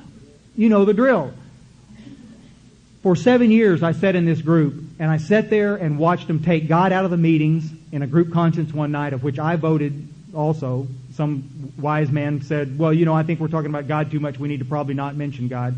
And I voted for that, you see, because you understand that in AA, collectively in our fellowship today, we've got a vast number of people, not you saints, I'm talking about a vast number of people out there who are being spoon-fed their opinion of AA, and we are not encouraged to read the big book. We're not encouraged to bring our big books. We're not encouraged to do anything. We're not encouraged to be proactive in our own recovery. We sit there like little meek sheep, and we are spoon-fed somebody's version of what AA is. Now, please, before you throw something, remember, this was my experience, and it may not be your experience, but understand, none of those people in my home group meant me any malice. None of those people meant anything anywhere close to harming me. I mean, these guys simply were doing what they had been taught by their sponsors and the sponsors before them, you see. And everything in me screams that I must be doing it the way I'm doing everything they're telling me. Why is it I'm getting sick? Why can't I be happy like the other people that I see? And so finally this thing unravels to the point that one night I almost drank. And I called Chris and I told him what had happened. And he said, man, I've been telling you for 2 years to get clear of that group and go find you a place to study. Please go do this. And he said, don't do anything, just hang loose, and I'll be in town in a couple of days, and we're going to try to find you someplace. And true to his word, a couple of days later, he's in Dallas. He goes to a meeting. He calls me the next morning, and he says, I found a crusty old guy you need to meet, and I think he's got a solution for you. Chris, I'm real busy, and I just got so much stuff going on right now. And Chris goes, I'm not sure that I understand what you're saying. 2 nights ago, you called me saying you wanted to kill yourself. You were so unhappy, and today you're too busy to go see this guy. Okay, give me the number. I'll go see him. So I pull over to this guy's house. The only reason I'm telling you this, guys, is because some of you have been through this exact same experience. God brought teachers into Peter's life that changed his life. And I was getting ready to reckon with mine. A crusty old dude that scared the spit out of me, that opened the door. Cliff Bishop, and I'll bust his anonymity every chance I can.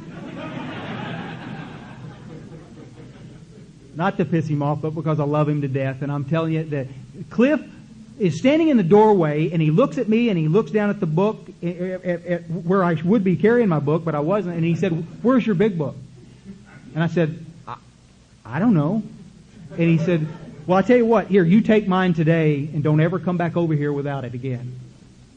And that was our beginning. And I'm telling you, I remember to this, like it was yesterday, looking at my truck, and looking out there on the curb, and I'm going, you know what, I can make a fast thing out there, and I can be gone in 2 seconds. I don't need this crap.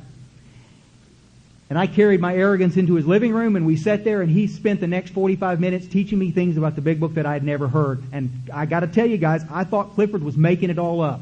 I thought he was just sort of elaborating on a bunch of this kind of stuff. The trick was that he had his book, and before he talked, he said, "Turn to page," and we did.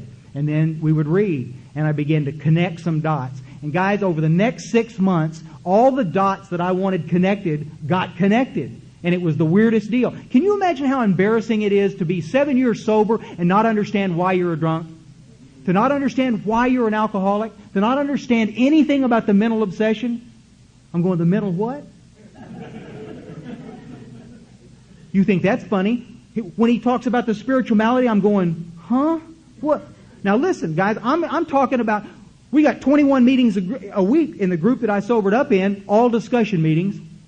God bless them.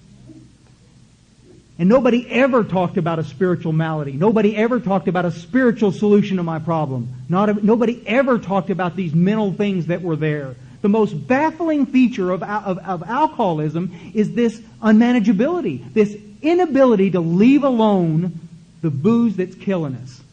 You see, that insanity that's part of the disease. And yet here I am at 7 years sober and I have not a clue. Well, you wonder why I'm such an ineffective sponsor at 7 years sober.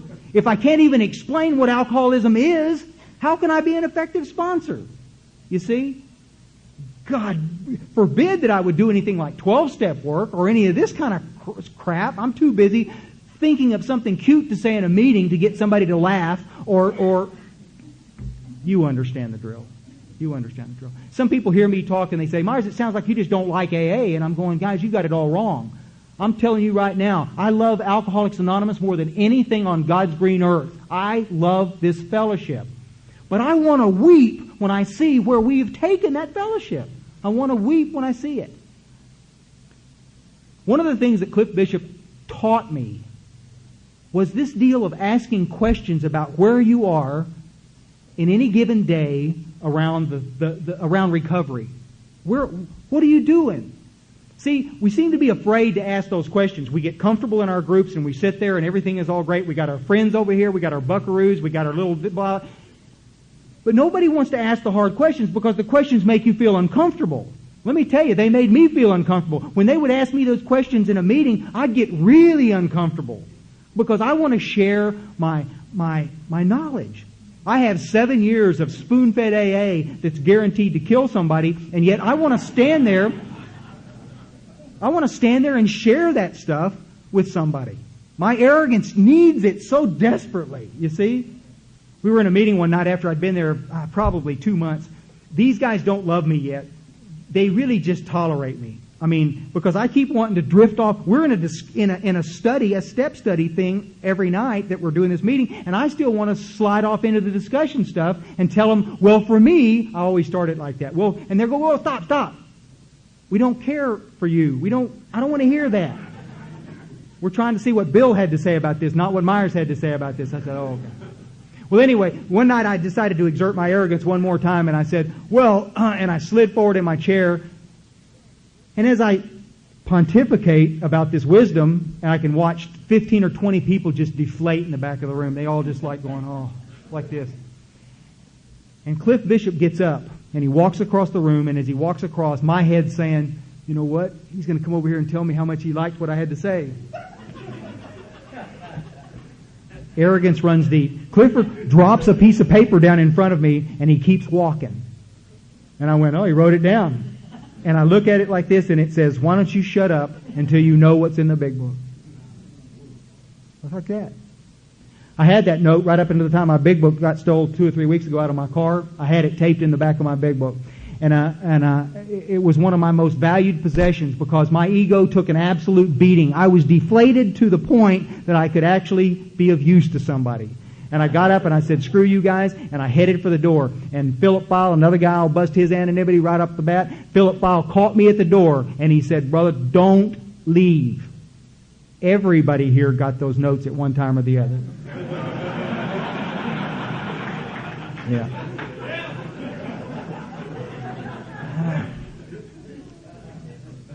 And I love Cliff Bishop for that. I love Philip for doing it and for that group that saved my life. And they began to change me daily because they held me accountable. When they said go, I went. If I said I would be there, they made sure I was there. It was all about accountability. All of a sudden I had guys around me that loved me enough to hold me accountable. And it's not always easy to do. You guys understand this deal about accountability. We all love the concept of it until we're the one being held accountable. And then all of a sudden we get real grindy about that stuff, you see. But so I had to rethink and relearn my whole deal about this thing. And as I relearned that book, it was so funny. I'd call Chris. I'd go to a meeting on Tuesday and I'd call Chris in Kerrville on a Wednesday morning going, Chris, guess what Bill Wilson said on page 11, blah, blah, and we're just going down. And it would have been so easy for Chris to say, well, you dumb shit, I've known that for years. You see? But he didn't do that. He just said, yeah, that's right. That's pretty cool, you know? And then I go to a meeting on Thursday and Friday morning, I go, Chris, you won't believe it. Do you know how long it took Bill Wilson to work the steps? And you understand what I'm saying? And it was this whole restructuring of everything that I had come to know about AA and about recovery, and it's all so brand new. I called Chris one day and I said, Chris, it's the weirdest thing. I'm 7 years sober, and I'm starting to have this pink cloud thing going on, and it's pretty embarrassing. I just I want to make sure nobody really sees this stuff. And he said, are you nuts? He said, don't you ever forget the pink cloud is a gift from God, and we ought to be like that every day. And if you're not, you're doing something wrong. I went, oh, like that, is it? So I'd walk into my meeting, I'd go, yeah, I'm having that old pink cloud. Like this, I just... oh, Lord. That's an amazing deal. Peter's talking about his house. I got to tell you this real quick. Chris and I lived together in Houston. We were laughing about it earlier today. I was married once before I married my sainted wife now, and it was kind of a pretend marriage deal. And she kicked me out, and I went to live with Chris in this garage apartment. And any of you guys ever see Joe's Apartment, that movie with all the roaches? Don't go rent it. It ain't worth seeing. But I was sitting it's a little garage apartment with a living room stuff right off this kitchen, and I'm sitting on the edge of this bed, and I'm looking in there like this, and everything is moving, and I'm going, Chris, man, I got to stop drinking, man. The whole cabinet's moving in there. And he went in there and turned on the light, and there must have been 1,000,000 roaches in there moving across this countertop, and it looked like the whole countertop was moving on the deal. The counter was solid dishes all the way across. You couldn't even tell there was a sink under there. It just went straight across with unbelievable. I have not a clue why I told you that stuff. I was just like, I just had to tell you. They never talked to me about a spiritual experience. I got 10 more minutes of this, guys, and I'll wrap it up and let Chris come up here and do this thing. The most of what I want to talk about is tomorrow as we get into our conversation about sponsorship and about 12-step work. In my group, they call me the McDonald's of sponsorship. I love sponsoring men, and it has been the greatest experience of my entire life to watch these lives change. And we're going to talk some about this. Everybody seems to get real grindy around the concept of sponsorship, and they you know, I talk to guys that are 20 years sober, and I said, what are you doing around sponsorship? And they go, well, I sponsored a guy once. And I'm thinking, it just makes me want to weep. I just want to back up and go, how sad for you that you had an opportunity to affect thousands of lives in 20 years and you've sponsored one man. Why is that? And we're going to talk about that some tomorrow in this deal about 12-step work and about being on the firing line doing that. This is huge stuff. It's like steroids in AA. If you want something that will take everything that you know and feel about AA and take it to a plane that is so far removed, get involved in 12-step work and sponsorship. Get on that firing line. Yes, it feels goofy getting out there, but I'll guarantee you nothing you will do will ever affect you as much as that kind of stuff will. You see? There was There was a guy I was talking to the other night in a meeting, and he was talking about AA being about just not drinking. He said, Myers, he said, I don't know why you talk about all this other stuff. Isn't AA just about not drinking? And we've all heard this stuff, and most of you guys have met guys like that. Some of you guys may feel that way. I hope not. Sometime when you don't have anything else to do, better still, get a guy you're sponsoring. Get one of your proteges to do it. Go through the book and isolate everything about drinking in the big book and everything that's about living life. You see, the big book, the first 164 pages, is all about how do we live life without the only solution we've ever known. Once booze is taken out of the picture and we're standing there like a little scared rabbit, what happens? We all think about the line in the vision for you, have you a sufficient substitute? It's a common thread that runs through every drunk and every addict out there. When you sober up, what do? You ask the question, is there a substitute for what this stuff used to do for me? And you better hope and pray that there is, guys, because I guarantee you, if there's not, you'll drink again. You will. This illusion that you can hang on to a meeting or hang on to a sponsor or hang on to something to make it better is horse crap. The work, the 12 steps, was guaranteed to get us to a place where we could recover from this stuff, where the insanity that they keep talking about, that reoccurring theme that goes all the way through the book. Sometimes when you don't have anything to do, look at how many times they talk about sanity and the return of sanity in the book. Dozens of times it's mentioned in the book. And it's mentioned for a reason. Guys, we're flat batshit crazy around booze. And it's an amazing thing to see. And our goal here is to work the steps, get plugged into God. God removes the obsession. God removes the stuff that's kicking our rear ends. And we walk free and clear. No triggers, no goofiness, no weird stuff. Free and clear from this deadliest of diseases that man has ever known. You see?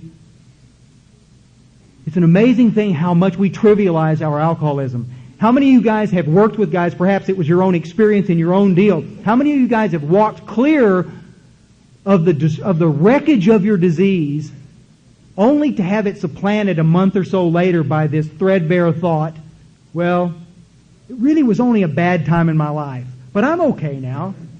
We call it the Holy Trinity. Guys, I'm sponsoring brand new guys out there. They're all looking for the Trinity. The girl, the job, and the car. If they get those three, they're bulletproof. They're out there. It's fine. Isn't that the way it works? Maybe that's been true in your own life. And we get out there. Unless you're daily practicing this work, unless you're daily doing the things, having a drunk right here in your face, I guarantee you at some point in time, sometimes very quickly, we will begin to trivialize that was going to kill us. And we'll put distance from the things that keep us safe. And as we do that, we begin to get sicker. And as we get sicker, and it's so subtle, guys, I'm telling you, how many of you guys have seen guys that are flat ass on fire? They're out there kicking butt, taking names. And then for whatever reason, she comes along, the job changes, whatever, you fill in the blank.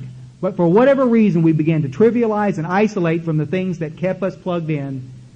And then with the illusion, always there, that we won't be the one to get sick. Well, let me tell you something, guys. Just between me and you, there's a hospital in Terrell, Texas, that's full of men crapping in diapers tonight. And I bet you got one here. And you know what? There was not one of those men that woke up one morning and say, hey, I think I'm going to crap my diaper tonight. You see? These were all men who let their arrogance and their egos separate them from a clear-cut message, a clear-cut set of directions that was going to take them to a new place. You see? Don't do that. Don't do that. If you're new in AA, God bless you. I'm glad you're here, and I hope you'll get plugged in. If you're an old timer in AA and you've gotten what I call AA slick, God love you too. I'm glad you're here, and I hope that you'll use this weekend as an opportunity to ask and evaluate and inspect where your program is. And as you filter your life through this work, as you begin to look and you begin to ask those questions, how is my job doing today? How am I around my family, my wife? How am I in my club?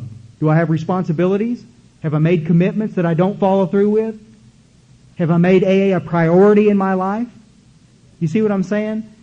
And as you sit there and you listen this week, and as we go through this stuff, we're going to talk about a bunch of this stuff, but ask yourself the questions. And it's no sin if you find out that you're falling short in certain areas. Good Lord, guys.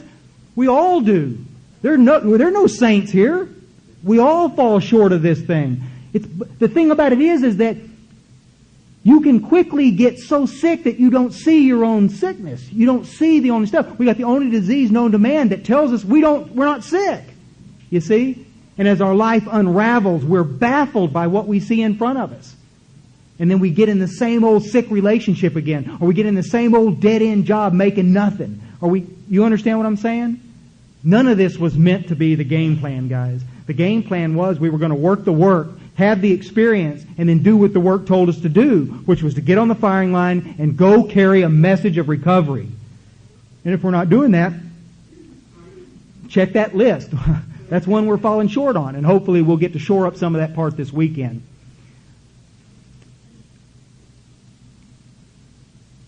You know, one more thing and then I'm done. Scout's honor.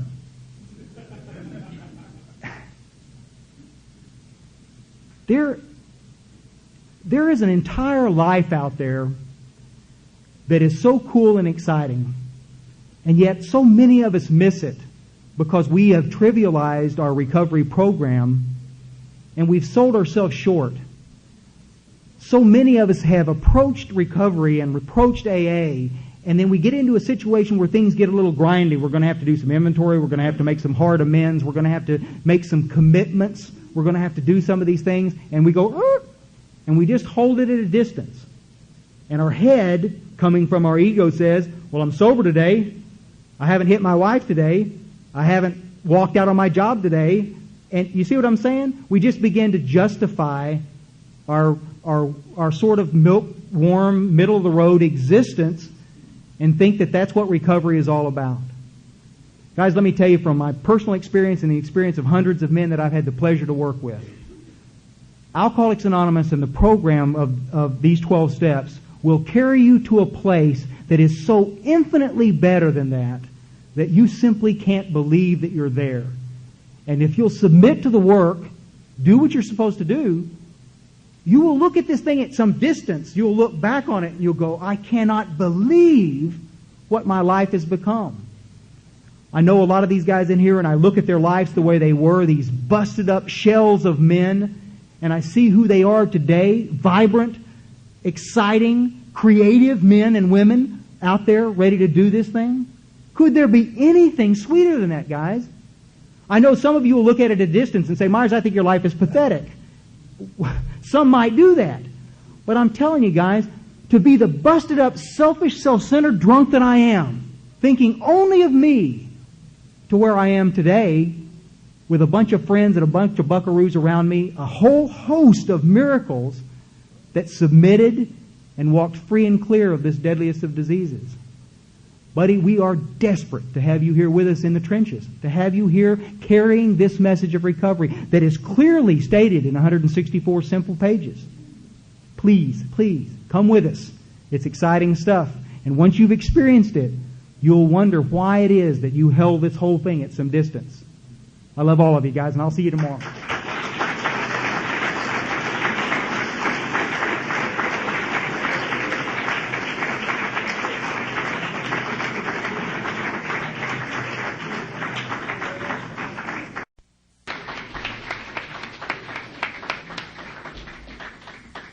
Real quick before we go to question and answers, if you guys got your books, look back at the traditions real quick. I want to show you something.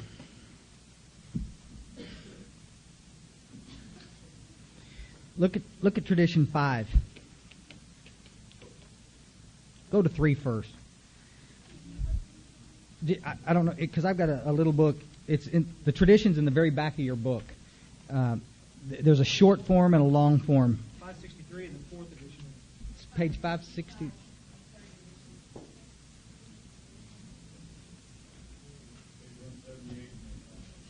What the hell?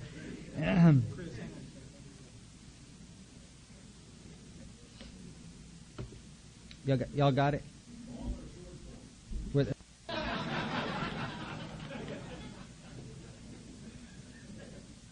Got it? Real quick. Everybody wants to read when we read in our meetings, we read the short forms of the traditions, the 12 steps and the 12 traditions. You're down with that? We read them. Y'all with us? Look across the page to the long form, Tradition 3. Our membership ought to include all who suffer from alcoholism. That's two different things. And everybody wants to just go to the short form, but the long form that the short form was taken from says quite clearly, our membership is for alcoholics, people who are suffering from the disease of alcoholism. The desire to stay sober is not the requirement for membership in this fellowship. Y'all with me? Some of you just look like you've just been slapped. Look at tradition 5. Each group has but one primary purpose, to carry its message to the alcoholic who still suffers. Myers read it this morning. Read the long form. They just add a little bit to it. I think a very important piece. Each Alcoholics Anonymous group ought to be a spiritual entity having but one primary purpose, that of carrying its message to the alcoholic who still suffers. You with us? Not a therapy group. A spiritual group. I got to tell you, folks, we're going to hit it so hard this afternoon about this refusal to talk about God in meetings. It'll make your head swim. We're going to open this up for questions. We're talking specifically about primary purpose this morning. This afternoon, we're going to hit working with others and some sponsorship stuff, meeting formats. In here right now, if any of y'all have questions about our primary purpose, we're taping this, if you'd like to come up to this podium and ask the questions, and then we'll sit here like little crows on the edge of our seats and attempt to answer that question based on our experience in this deal. And hopefully we'll get some question and answer out of this. All right? Who'd like to be first?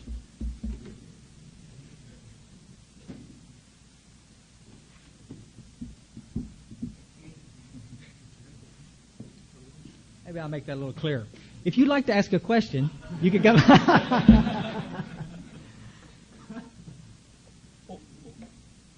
Or we could go smoke. What? You got a question?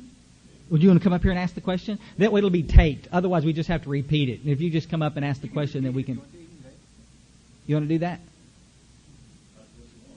Well, that's what was requested. So I don't... There you go. Just wanted to ask you, what sentence in the book do you think is the most important?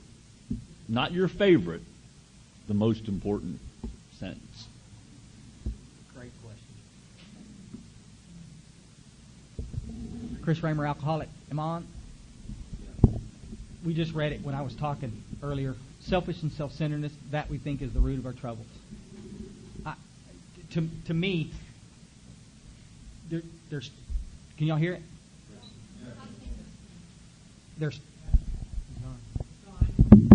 For me, there's two places in the book. The place on page 24 where it talks about being powerless over, we have lost the power of choice. But the selfish and self-centeredness, that's what changed everything for me. I mean, guys, I spent years believing that alcohol was my problem, and if I just didn't drink, everything was going to be okay. And the truth is, if we just don't drink and we're alcoholic, everything is not going to be okay. It's going to be very, very bad, very, very quick, because the internal condition will become so uncomfortable we won't be able to stand ourselves. And that's where we end up coming out sideways. How many of y'all have noticed in periods of dry time when you weren't working the steps that you started coming out sideways in other areas? You know, you start acting out sexually, start having affairs or overeating or over shopping or picking up other addictions. That's where the treatment centers bought into this addictive personality. No. These are just character defects that start surfacing that we try to medicate the spiritual malady with. You down with that? And I never understood that until I read page 62 that said selfish and self-centeredness. That's the problem. I think the world revolves around me. How do I know that? How do y'all know that? Because all I want to talk about is me. Down with that? That's mine. How about yours? Mine was lack of power. That was my dilemma. And that was with me for a long time. Recently is now on page 68 that God will demonstrate through me what He can do. Oof. That stuff on page 64, where it talks about the spiritual malady, 99% of the guys that I work with are seeking to connect a bunch of dots around why they do the goofy things that they do. And I'm so baffled by how many people come into this deal, spend years and years and years, and never ever, that little piece on the bottom of page 64 where it says resentment is the number one offender, it destroys more alcoholics than anything else, from it stem all forms of spiritual disease. I thought we were talking about booze here. Now they're talking about a spiritual disease where we have been not only mentally and physically ill, we've been spiritually sick. And then here's our marching orders. When the spiritual malady is overcome, we straighten out mentally and physically. What does that mean? Well, it means what it said. If I'll focus on the spiritual nature of my disease, I'll straighten out mentally and physically. The mental obsession that kicks my ass is going to be dealt with. The physical allergy which kicks my rear is going to be dealt with. But I got to deal with it through a spiritual deal, it's an internal solution to what's been kicking me, you see. But nobody ever read that stuff. I'll never forget, at 7 years sober, reading that in a meeting one night at Primary Purpose Group, and I went, what is that? All of a sudden, all the dots got connected, and I went, no kidding. No kidding. I have finally an understanding of what it is I need to do to get clear of this stuff. But nobody ever read it to me. We were too busy talking about Sally Sue's divorce and those other Tradition 10 busters as outside issues. Yeah. Thanks, Greg. Thanks, buddy. Good question. Hello, I'm Daniel. I'm alcoholic. Hey, Daniel. Frank, I've heard many people say, of course, people carrying a good message talk about AA is your life.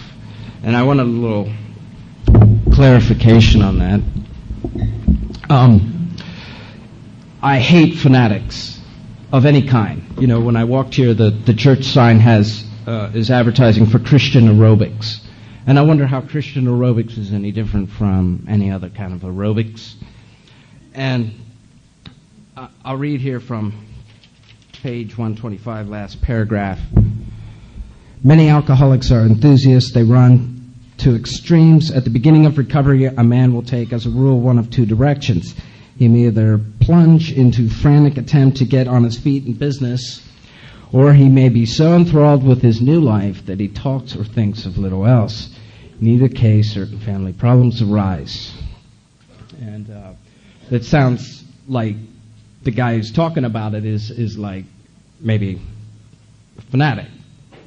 And I'm just wondering, when you say it's your life, what does that exactly mean? I mean, are you always talking about it? I mean, is it AA to make us normal in the world, that we're not always revolved around everything, or really, is it your life? I mean, is it like, religion? So. Good question. Who wants to lead? Go ahead. It is my life. It's what God allows me to do. I have been one of those people who were out every night of the week, making 2 meetings a day. And if I missed one night to spend time with the family, I felt like I was selling myself short. And what I've been moved to do is learn how to spend time with family, and I'm still out a few nights a week and taking these principles into my home occupation and affairs. And I think I'm unthinking when I think that if I make 7 meetings a week and neglect family and friends, that I'm sober and spiritual. But it is my life. It's who I be. It's what God allows me to do. And what I mean by that is it's because of what I've been given here and experienced the glory of God, it allows me to do other things. Without this, you're looking at someone else here this weekend. I wake up upon awakening. I make time with my God, who I love and adore. Throughout my day, I walk with the Spirit of God, with all falling short in thought, word, and deed. When I'm interacting with others, I go with my God. My vision for you, my vision for me, is to go with God into all my affairs. That sounds like it's my life. I don't live in Alcoholics Anonymous. I don't think God wants me to do that either. But AA isn't, I hear, AA is a bridge back to life. I don't want to do that deal. Because that means, for me, I interpret that as AA got me sober, now I go live life and forget about AA. I have to keep on the firing line. And so I have a life because of Alcoholics Anonymous and because of a loving God, but this is home for me. It allows me to incorporate other things into my life. This is what I'm about, and I really have no problem sharing that from any podium. Anything less would be a lie. That's it. That's a great question, and it gets asked often because some people view what we would do today as an extreme set of circumstances. Being the poster boy of middle of the road solution, that's me, okay, for so many years. And so I come from a fairly unique position, I think anyway, of being able to see the devastation of middle-of-the-road solution and what it can create, to over here where I'm able to daily see through email and through talking to people personally the effects of a more focused and a more text-based recovery. It's an amazing thing to see the difference. Not only the fact that people are staying sober, but the fact that people are walking free and clear of this deadly disease and are, for the very first time in their life, experiencing things that they never experienced before. Like being creative, being a part of a whole. That stuff on 19 about being, demonstrating how you can change in your life and this sort of thing. 17 years removed, almost 17 years removed from booze and those other outside issues, my wife doesn't really relate to that stuff anymore. What she does relate to on a day-to-day basis is that I'm where I'm saying I'm going to be, and that I'm there for her, and that I'm doing the things. You understand what I'm saying? Like this. And yes, I think that sometimes we get really ecstatic and we get really enthusiastic about this stuff, and we may turn some people off by our enthusiasm. There was a point when I made the comment to Chris on one morning after I had been brutally beat up in a group over in Fort Worth. Brutally beat up. Physically manhandled. It was not a fun experience. And I remember calling Chris and I'm saying, screw this. I don't need it. I'm not doing it anymore. I'm going to go back into a middle-of-the-road deal and sit there. And after some talking and a day or two, I began to realize the absurdity of that statement. And yet the only thing that what I was being attacked for was enthusiasm in that deal. But what I had to understand was, all it took was one email from one member of that group that said, do you know what? Our group needed to hear what you said so dramatically, and it will affect some. Thank you for coming. Period. End of deal. You see? And I'm going, okay. So I'll take the heat. If some people want to slap me around for being enthusiastic about a gift from God that changed my life and had the ability to change your life. It always amazes me. I'll be in a group and people come up after, and Chris, you thanks, and then you'll have one person that'll come up after and says, buddy, you really offended me what you said. And it's like I spend the rest of the night grinding my teeth, about that one person, and I forget all the great question that you ask, and I can't really add any more than what these guys have. Alcoholics Anonymous is such a central part of my life. It is not who I am. I am a multifaceted individual. But my life started November 13th, 1987.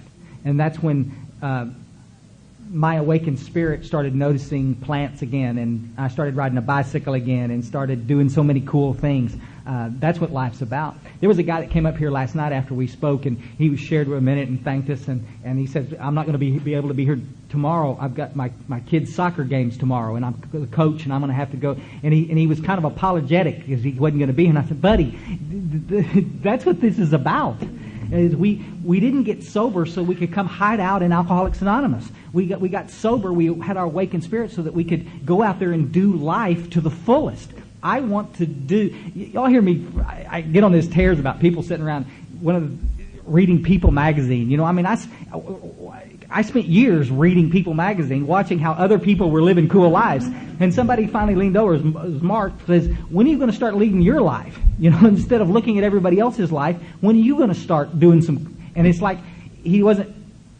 I thanked him later. I cursed him immediately, but I thanked him later because the truth was that's what I get a chance to do today.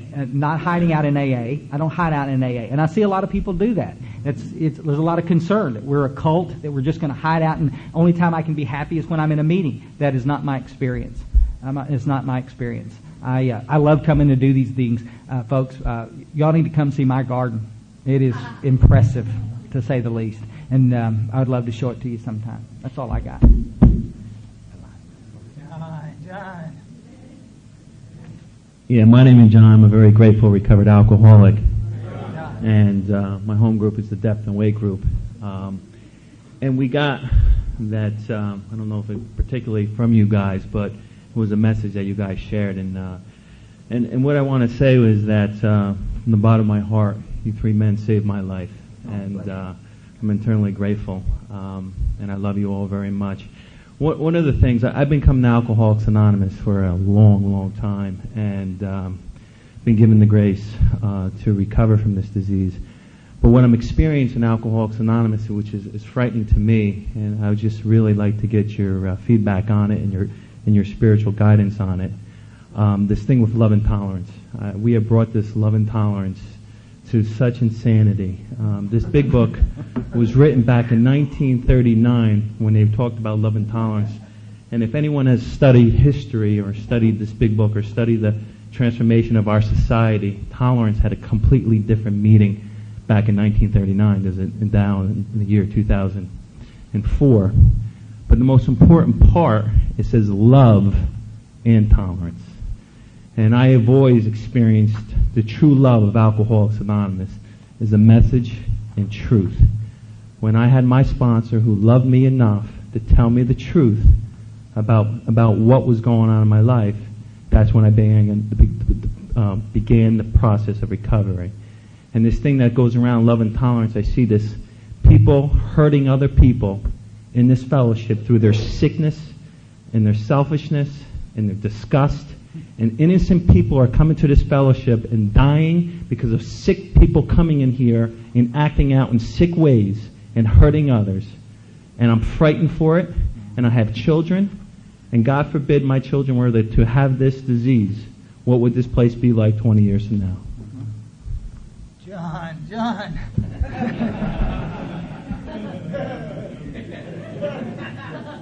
Stir it up, brother. How do you comment about something you just said? Because you said it. I mean, you said that the whole deal. The baseline of love and tolerance is terrific.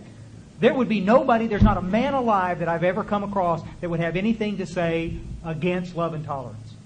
I mean, it's true. The trick here is that somewhere in the process we've allowed love and tolerance to slide over into things like apathy and just this absolute sickness that allows people to sit in meetings and hurt, but we're gonna love them and we're not gonna help them. Sometimes you have to be. Let me ask you a question. This is real simple stuff. In your experience in AA, do you remember the love, or do you remember the time that the old crusty guy got in your face and said, "Why don't you stop taking the hits on these girls and this kind of stuff? Why don't you?" It was the actual direction from the big book that affected your life. You see, I mean, we sort of trivialized the whole love type deal, but somewhere in there we've allowed this thing to get so convoluted. We let people come into our meetings and stir crap up and say all kinds of bizarre things and react in all kinds of bizarre ways, and we don't do anything to stop them. Why? We say it's out of love and tolerance. Tolerance does not dictate that I'm supposed to stand back and watch someone harm somebody else in our meeting. It does not do that. We must, in love. When Cliff Bishop passed me that note and said, "Why don't you shut up until you know what's in the big book?" He loved me to death. He loved me enough to feel uncomfortable enough to bring me that note and set it down there. He would have just soon not done that. I know Cliff. I know him today like I know my dad. You see? But he loved me enough to walk out on the line and just set it down. Good deal.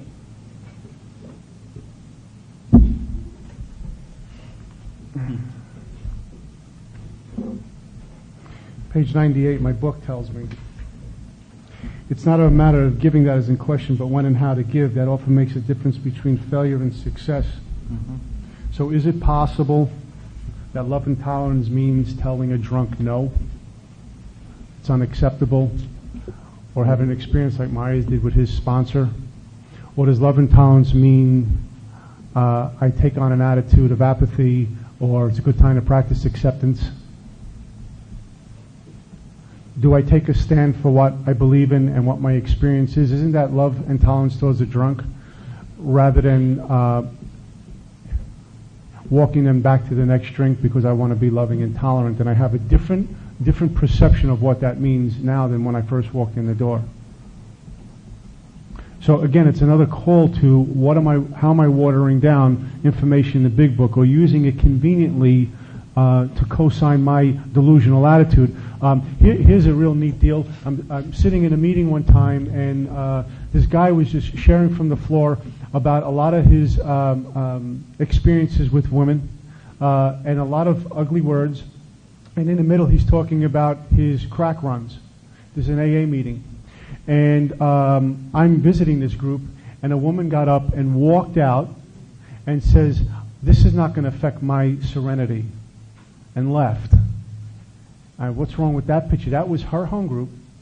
She allowed this guy to go on like that and walked out because her serenity was going to be affected. Well, shame on her. And not one group member said anything, but yours truly, who was a visitor, did. I did speak to the drunk, to this guy afterwards, after the meeting, and he really didn't want to hear me because that was my way of being loving and tolerant to him. I took a stand and shared something from the floor, and I caught hell from the group. They all looked at me like I was completely out of my mind. I felt like an outsider. But I did have it within me to grab that guy afterwards and tell him about Cocaine Anonymous and listen to him, but he didn't want to hear it. So there's a huge responsibility as to what I'm doing and how am I interpreting the information in the book. Am I using it for my own use, or am I using the information to help another alcoholic? Okay, thanks, John. Nothing. I concur. Love and tolerance has got nothing to do with apathy, folks. There's some responsibility that comes along with it. Bill? Bill. Hi, everybody. My name is Bill. I'm a barefoot alcoholic. I want to thank you, gentlemen. I do have a question, but I really love that gentleman asking the question about the fanaticism because it's definitely an important question. And for me, what's interesting in regard to fanaticism is that I've actually looked up the word because I'm a fanatic. And the definition that I found was that in the dictionary it says that a fanatic can't stop talking about something and doesn't want to hear about anything else. And under that definition, I am a fanatic. But what I've seen in your gentleman's example, and what I've seen in so many people who have had a spiritual experience as the result of the steps, not as a result, but as the result, is that an immense amount of compassion gets tapped into, an immense amount of freedom from suffering gets tapped into. And because of this immense amount of compassion, and because of this immense amount of freedom and freedom from suffering that we've experienced within ourselves, because of this spiritual awakening, we see this suffering all around us. And we have this immense compassion to try to do something about it. And that's viewed as fanaticism. And for me, these three men here are incredible examples of the compassion and incredible examples of the freedom from the inner suffering and wanting to help others to not suffer anymore. And if that's fanaticism, then so be it. I'll go with that.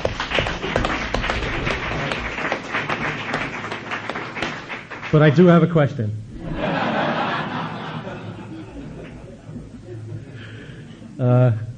As you know, so many of us here are in the trenches and on the firing lines and are dealing with a lot of the stuff directly that you're talking about and you're speaking to so well this weekend. And one of the new things that has been stated to me and us is that the big book isn't everything. That's new to me. That's a new response to me to the kind of message that you're carrying and the kind of message that we carry. And the fact that the big book isn't everything. There's other literature that contradicts the big book, and that's also AA-approved literature, and these are the kind of things that some of us are getting in response to people that we speak to and that are carrying this kind of a message. I was wondering if you guys could maybe respond to that. I'll get this over real fast, short and sweet. If success rates in AA are better today than they were 60 years ago, I'm going to say we may be on the wrong track here, and we may need to pay attention to what that man just said. In light of, there may be other literature out there that's important. This kind of look. I'm not going to discount that there's other literature that's important. I'm not going to do that. But our enthusiasm in getting back to the basic text of Alcoholics Anonymous as the solution to our problem was based almost 100% on the fact that they were so damn successful. They got sober, stayed sober, and walked free and clear as a direct result of taking and adhering to those basic pieces of text there. So we drift week by week, month by month, year by year. We drift out into the ozone and we bring in all this other literature, all of it meaning well, and all of it, some of it is hugely fascinating. There's some great stuff out there. And yet we watch the statistical data disprove the success of it. And so now worldwide, some statistics say that we're less than 5% of us that are coming are staying. Less than 2% of us make it 5 years. 2%! Guys, That's terrible. I'm not a mathematical whiz. But you know what? That means out of this room right here, me and Peter are going to make it, and the rest of you guys are just screwed. And I know some of you are going to stay and dispute that. You bet. You bet. So it sort of reminds me of the deal of if Mike walked in tonight and said, "Buddy, I got cancer," and I said, "God dang, Mike, that's horrible, man. What are we going to do about this stuff?" And he said, "Well, I don't know. I'm not really sure." And I said, "Well, you know, there's this fellowship thing. You could go hang out in that fellowship, and they read and they talk a lot and they talk about their problems, and it's pretty cool." And Mike would go, "Well, how many people are getting well doing that?" "Oh, I don't know, maybe 5%. Mike could look at, what do you think Mike would say? Mike would look at me and say, "Are you nuts? I got to have something with more depth and weight than that, you see? Let me go to something that's got more meat to it." But we trivialize the alcoholism like it's no big deal, and we just walk away from it. Anyway, that's why we want to stay back in that stuff. Let's go back and try it the old way. One of my guys that I sponsor called it old school AA. Well, he can call it whatever he wants to. I like old school AA. I like the Big Book of Alcoholics Anonymous as a solution to my problem because it worked so effectively well once I did it. If that's going on, and I'm not sure what literature Bill's referring to, I do know lots of things are coming into AA. I guess my question is then, why does our book still have to be watered down, and why do we have to allow our book to be watered down? And if those members are in such need of starting up something new, then great, but start up something new and leave Alcoholics Anonymous to where what has worked for so long. Here's the problem. There's only us here today. Let's say every one of us are having experiences with this book. When we go back into our AA backyards, what do we encounter?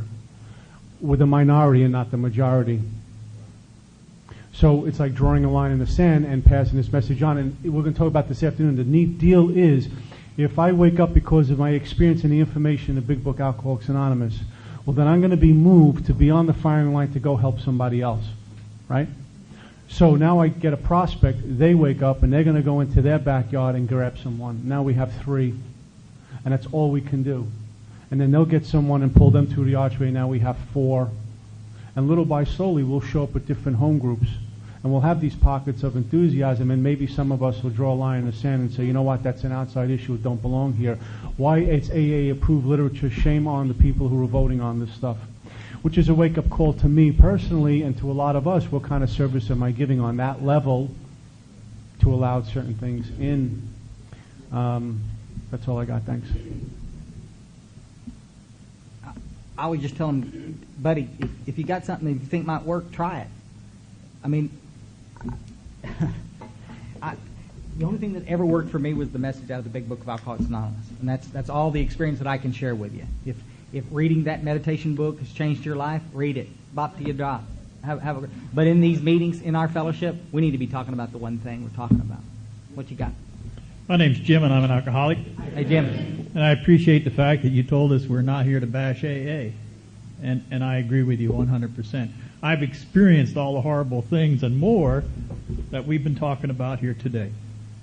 But you see, I belong to a home group, and sometimes I go to area meetings and they talk, they kind of brag there. Sometimes the DCM will get up and say, I'm so-and-so and my home group is the best home group in the world. And everybody claps. And I belong to a home group that I'm making the best home group in the world because I'm making a difference. And I'm not a special alcoholic. I'm doing what you guys are telling us to do.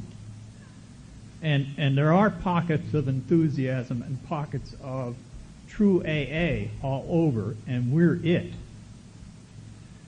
And the active alcoholic, active in service, the recovered alcoholic who's doing something has 10 to 20 times more power than the alcoholic who's sitting there saying, well, just keep coming back.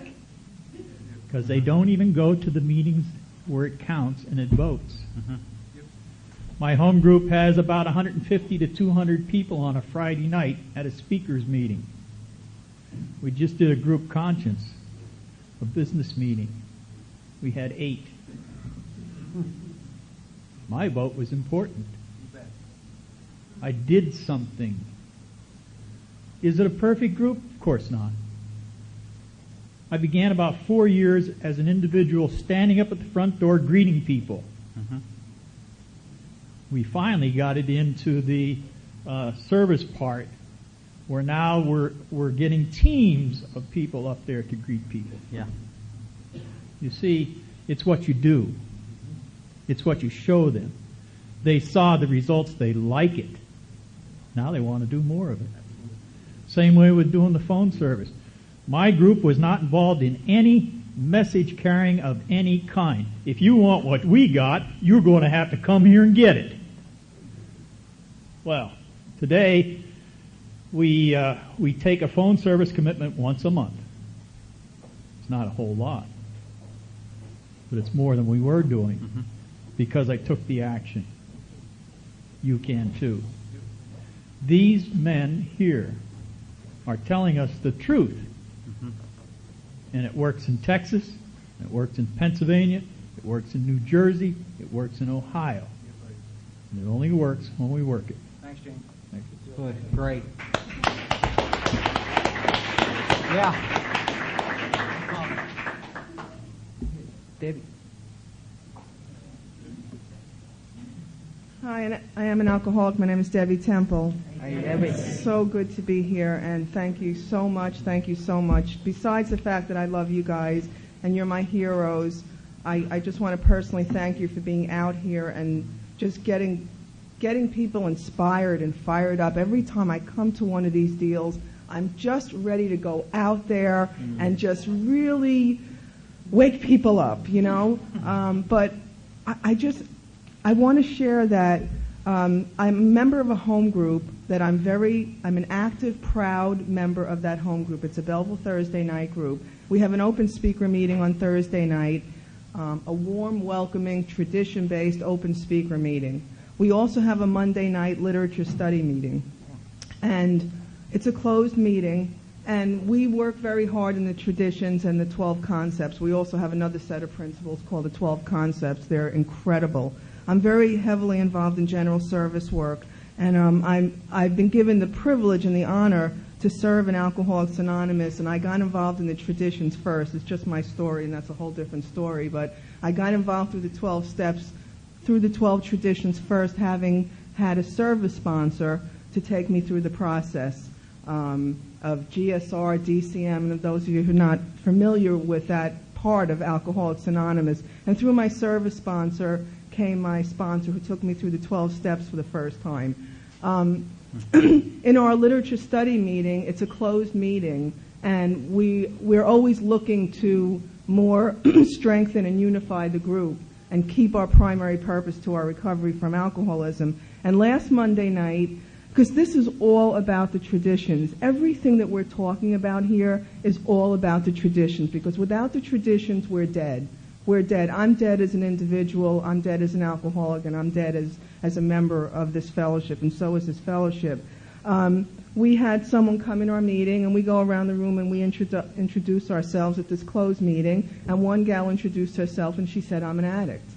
And the chairperson looked at me, got terrified, and I, mouthed to him, ask. He was afraid. I mean, we're afraid to ask people that are coming to our closed meetings if you're an alcoholic. And so what he said was what the third tradition, and Chris, thank you so much for bringing up the difference between the short form and long form of the tradition. Thank you, and God bless you for that. The chairperson asked, because this is what we're taught, do you have a desire to stop drinking? I mean, this is a slippery slope that we've went down. Do you have a desire to stop drinking? She just told us she was an addict. And she said, she hesitated, and she said, yes. And he said, oh, good, great.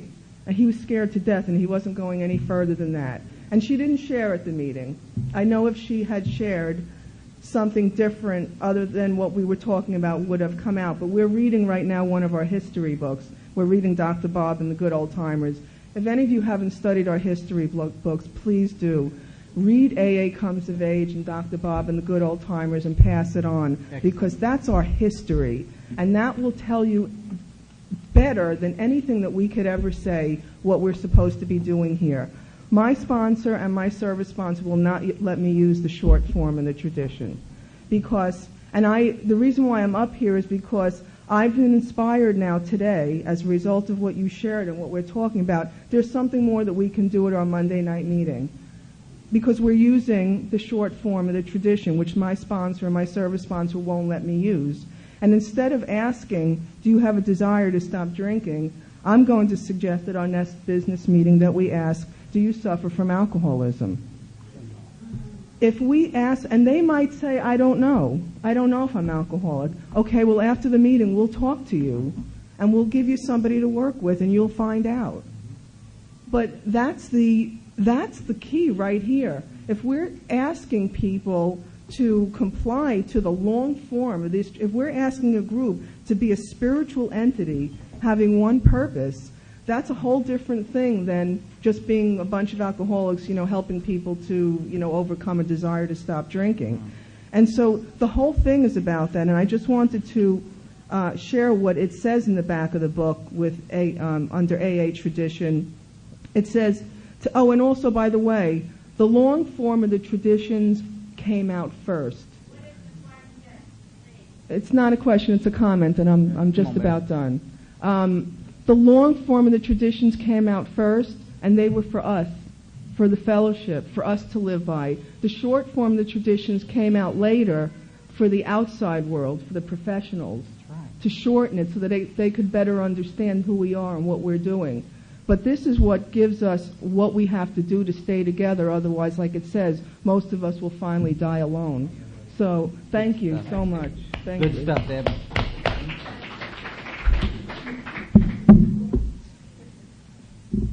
My name's Bob, and I'm an alcoholic. Hey, Bob. Page 25, it says, when therefore we were approached by those in whom the problem had been solved, there was nothing left for us to but pick up a simple kit of spiritual tools laid at our feet.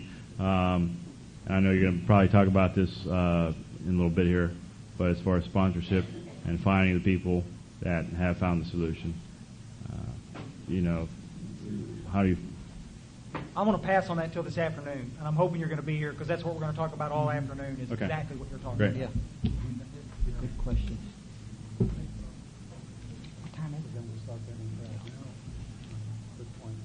Hi, everybody. I'm an alcoholic. My name is Steve Judge. Steve. One thing I want to say, the question was about more literature being brought into AA. Something my sponsor had always told out to me is, it says here, to show other alcoholics precisely how we have recovered is the main purpose of this book. For them, we hope these pages will prove so convincing that no further authentication will be necessary. And this was written before all the other literature had come out. And the people who wrote the book, they didn't have our history books. They didn't have, as Bill sees it, and Dr. Bob and the Good Old Timers. But what happened is they were able to stay sober, and forward to the second edition, at the end of it, it says, we would like to hear from those who are getting results from this book, particularly those who have commenced to work with other alcoholics, and what he'd always told to me is that working with another alcoholic and doing what this book says to do, you will get results. It doesn't say you may get results or who could be getting results. It says you are getting results, and with that, my question is, though, in my group, what we hide behind, or what the members of the group hide behind, is the blue card. Open meeting, closed meeting. Open meeting, you can talk about anything you want to talk about. Closed meeting, you have to talk about alcohol in a bottle, and that's what they call it. Put it in a bottle. So, what's your C on the blue card? Our tradition says each group is autonomous, self-governing, and independent. Get rid of it. Set up a new group conscience. That's simple. The blue card is actually pretty specific. Even within open meetings, it asks us to confine our discussions as they relate to alcoholism. And the babysitter has got nothing to do with alcoholism. So it's telling us still, even an open, the definition between an open meeting and a closed meeting is that open meetings are for anybody. Anybody. Closed meetings are specifically for those who suffer from the disease of alcoholism. And they're asking us in a closed meeting to focus our topics but in the open, on the blue card, on the open meeting, it also says the same thing. We want you to confine your discussion to those problems with alcohol. So it's not a way out, I can assure you. Folks have a tendency to misinterpret what that says. Open and closed just tells us who can come and who can't come. In a closed meeting, just like Deb alluded to, buddy, you better be an alcoholic in a closed meeting. If you're not, you're not welcome. It's just that simple. You can. I'll pass. The reason why I say if you want to be rid of it and have your own group conscience is my old group we had to. Because they were reading it during the notes and it wasn't even being paid attention to, but they paid attention to different information about restricting our comments to alcohol and alcohol only, and we came up with something that some of the group members voted on. Eventually got turned back anyway. That's why the group is one of the reasons why the group's not around. But the blue card was not working for us. Yeah. Need to be very clear-cut, precise, exact, specific. I want to cover that stuff this afternoon too, because we're going to talk about group structure stuff, and we'll cover some of that too. We got time for a couple more real quick ones, then we got to go to lunch. Hi, I'm Kathy, and I'm an alcoholic. Hey, Kathy. And I'd like to thank you all for being here. This has really been great for me because, coming up on 8 years, as some people have talked about being around there, I thought I was working a pretty good program till yesterday. And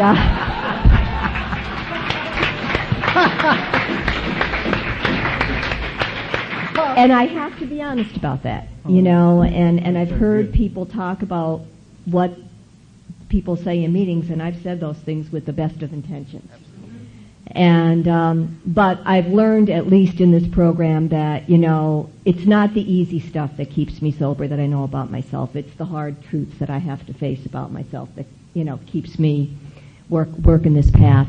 One of the questions that I have is the God question, because I go to meetings when people do talk about God, and I hear other people who say, "Oh, they're bringing up the G word again." People are uncomfortable when that's brought up. And I guess what I'm looking for is some direction how to handle that. When people are saying, oh, we shouldn't really be talking about God, because some people, it'll drive them out of the rooms when people talk about God. And I agree, God's what this is all about, but I get frustrated when people say that, Absolutely. See it all the time on this thing. Remember what Dr. Bob said about this stuff? If God drives them out of the meeting, booze will drive them right back into the meeting. At some point in time, you're going to have to come to grips with this deal that spiritual connection, that God talk, is what keeps us sober. It is the part that connects us and makes us healthy. But let's define it. Let's take it a step farther. We got guys that come in and want to talk about Jesus. I'm a Christian, guys. Scout's honor. I have not a problem at all with it, except that in cases like that, it becomes a Tradition 10 violation, because it is an outside issue. You see? Does it mean that I can't worship or do whatever it is? No, not at all. But in the meeting, I need to be careful about how I couch it and what I do. Well, let me tell you something. From a guy who's seen meetings go both ways, both sick with no God in it and with God in it, I guarantee you look at any of the old literature, and you are absolutely inundated by the talk of spiritual solution and of God. And anything that goes counter to that, you're treading in a real weird area. Real weird. The book is crystal clear. In the same context that it says, introduce yourself as a recovered alcoholic, in chapters working with others and in the vision for you, it says, stress the spiritual part freely. We cannot. What Myers said is so true. What you pray, what you worship to, that is your business. If your higher power is Kermit the Frog, then so be it. But it's not my right to push my spiritual belief on you. But folks, the program is built around a thing called a spiritual experience. It is built around a spiritual solution. If that makes you uncomfortable, then you need to make a decision. Do I want to try to do this deal, or do I want to go away? I am not going to water the message of hope down. I've asked this from the podium 1,000 times. I wonder how many people over the years we've killed because we walked on tiptoes around this spiritual piece. We don't want to talk about the God thing, but isn't it the God thing that's going to get me sober? Yeah, but we don't want to talk about the God thing. And it's like, buddies, what are we doing? It's so open and roomy. The fellowship, we can worship anything we want. That's a cool thing. But that's what we're talking about, this love and tolerance. You know, I want to make this comfortable so everybody has a nice time, so we're not going to talk about anything that can make you uncomfortable. But if the spiritual end is making you uncomfortable, then we really need to talk about this. This is good stuff. Bless you. Let's keep talking about it. One of the reasons why you don't talk about God is because you'll scare a newcomer out. So here's what's going on. Yeah. You have a newcomer who's sick and suffering, dictating, not intentionally, but dictating to the group what they're going to do, rather than the elder statesman in the group saying, no, this is the solution, and we're going to show it to him and express it to him or her freely. Here's the problem. Is it possible that the people who are saying don't talk about God is because they have very little or no relationship with God, possibly a moderate or a hard drinker, and don't need to have a spiritual experience as a result of these steps? So God really doesn't interest them. And when you talk about God, what you do is remind them of something that they really ought to be doing, so they don't want to hear about it. So let's not talk about God because we'll use an excuse. We'll scare the newcomer out. No, you're reminding me of something I should be doing and I'm not. And I don't want to hear truth. We're back to hearing truth and getting hit with truth again. You know what? You know what your solution is? Keep talking about God. Because someone will knock on your door. And if we save one, we did our job. You go keep talking about God. Thank you. Got time for one more. My name's Luke. I'm alcoholic. Hey, Luke. My question would be, in step 10, when I first arrived there, I vigorously commenced it as a way of life. And since then, I've seen my awareness drop and my ability to watch drop. And I do not see myself following the instructions as vigorously as I had. And as far as step 11 goes, I maintain the discipline. However, my thought life is becoming interrupted by chatter. Not the old chatter, but chatter. And in your experience, is this time to go back through 1 through 9, or is there, something I could be missing? I still do work with others, but I've seen 10 and 11. I've seen interference with them. That's such a good question, buddy. I'll be real brief because we're going to do some stuff this afternoon that directly addresses what you just talked about. But the necessary juju to do what you need to do in this program comes through 10, 11, and 12. I mean, it's there for a reason. The reason a lot of us suffer mightily in that area is because nobody holds us accountable to do it. You got a sponsor standing on your neck wanting you to do inventory, and he stands there until you do it. Pick any of these action steps that are up there. But we never view 10, 11, and 12, or 10 and 11 especially, as action steps. And so they're so easy to trivialize. We can put some distance between us and that. It's like, one night my sponsor called me. We've been working together for a couple of years, and he said, Myers, let me ask you a question. Do you ever say anything wrong? And I said, well, you know I do. Every time we talk. And he goes, oh, okay. He said, you ever get into a dispute with your wife? I went, you know I do. He goes, oh, okay. Well, how come you never call me as a step 10 act? And he just turned around and walked off. And I'm going, don't you walk away from me. I need to do like this. But it's like he just nailed me, you see? Because it's exactly what happened. What I have done is I've slidden off into this weird gray area where I have become a hypocrite in my own recovery deal. I am now telling my guys, you must practice this step 10 and 11 stuff, and yet I'm not doing it myself. And so I'm wondering why day by day I become more. Step 10 sets itself up to keep all of the crap a part that we did in our inventory work, and we wonder how subtly, day by day, this patina of haze begins to build between us and that sunlight of the Spirit. And it gets darker, and it gets darker, and I have words at the guy at the cleaners, and I have words with my wife, and I speak harshly to my daughter, and I have all of these three things I just mentioned are things that I need to be dealing with in step 10, but don't. Because my ego and my selfishness and self-centeredness has now rekindled itself. I'm an arrogant little SOB again. And they weren't that unkind, those words I said. Yeah, they were.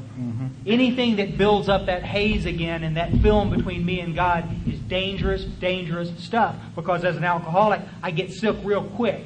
As soon as he's gone, I get sick real quick. And pretty soon, I'm twisted around the axle again. I'm having words with people. The spiritual malady is full-blown in my life again, and I'm in trouble. Real, live, honest, palatable trouble. We'll talk about that this afternoon. Yeah, good stuff. Y'all ready for lunch? Good, because I need to go pee. Anybody got a question?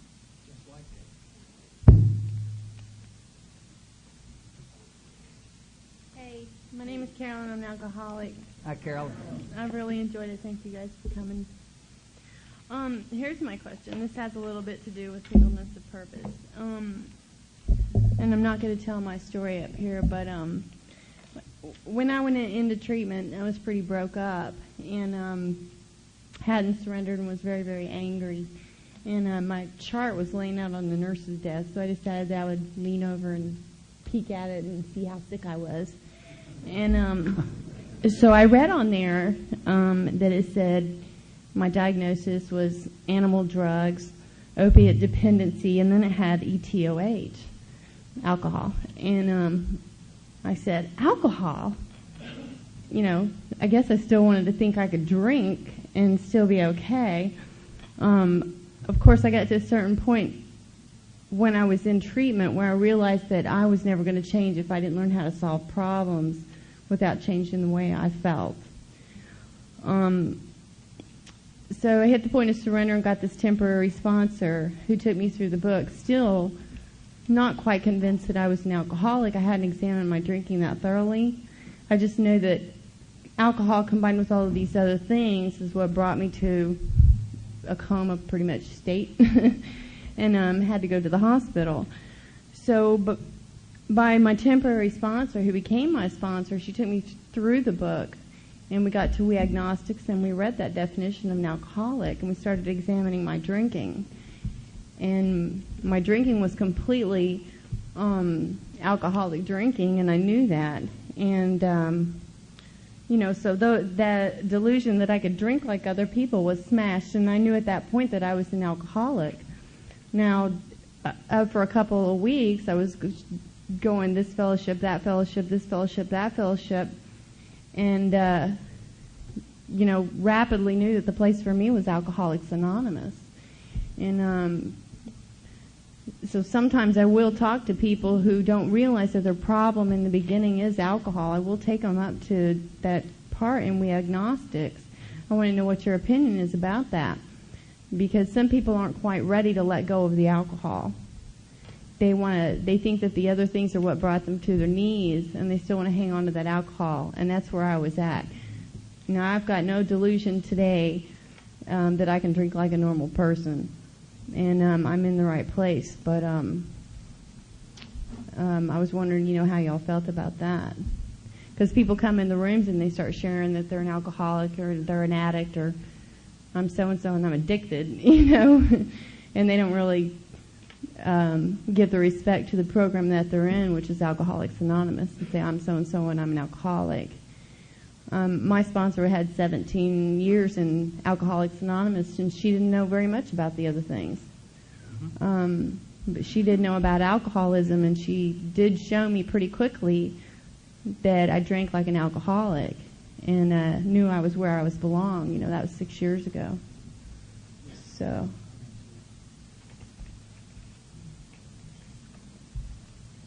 The question specifically is, I think it's easy to run people off if they come in and think that they're just an addict before they get a chance to examine their drinking. because I didn't get a DUI. I understand that. And that's a sponsorship deal. Lead up to the microphone. I'm sorry. I forgot. I'm new at this.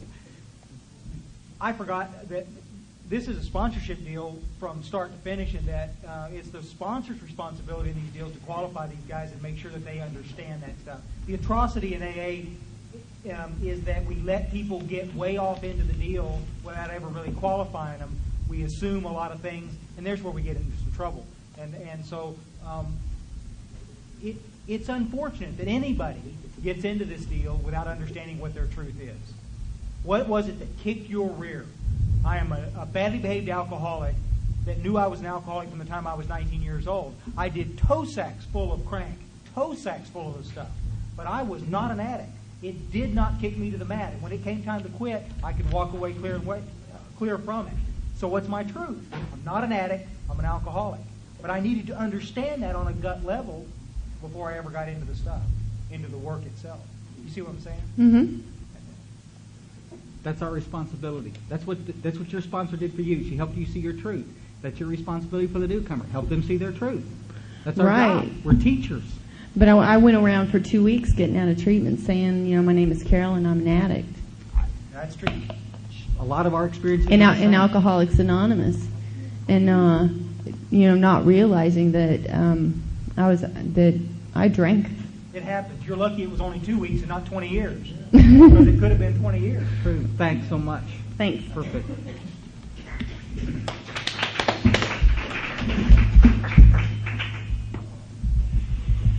Anybody else? Hi, I'm Adam. I'm a recovered alcoholic. Hey, Adam. Actually, I have two observations that I'd like to get comments on. We need to get to a question as quick as we can, though. Quickly. Got it. Speaking of taking people through the work rapidly, okay, I've worked with quite a few people, and I have experienced taking people through the work rapidly. They have a tendency to get a huge ego, a lot of arrogance, and sound like Chris in a meeting. Any suggestions on how to... And that's a bad thing? Maybe I should clarify. Maybe you Sounding should. like Chris at a workshop in a meeting. And any suggestions on how to alleviate that spiritual pride, that I got this shit and you guys don't know what you're doing kind of attitude? And the other quick observation is drug addicts, at least in my area, have a tendency to be terrified to go to Narcotics Anonymous for fear of dying. At least in my experience, what I've found I'm capable of doing is, part of it is knowing the people that I know. I can either direct them to somebody that's in Alcoholics Anonymous that has outside issues in that particular area to take them through the big book, and then direct them to NA, or take them through myself. What are your thoughts on that?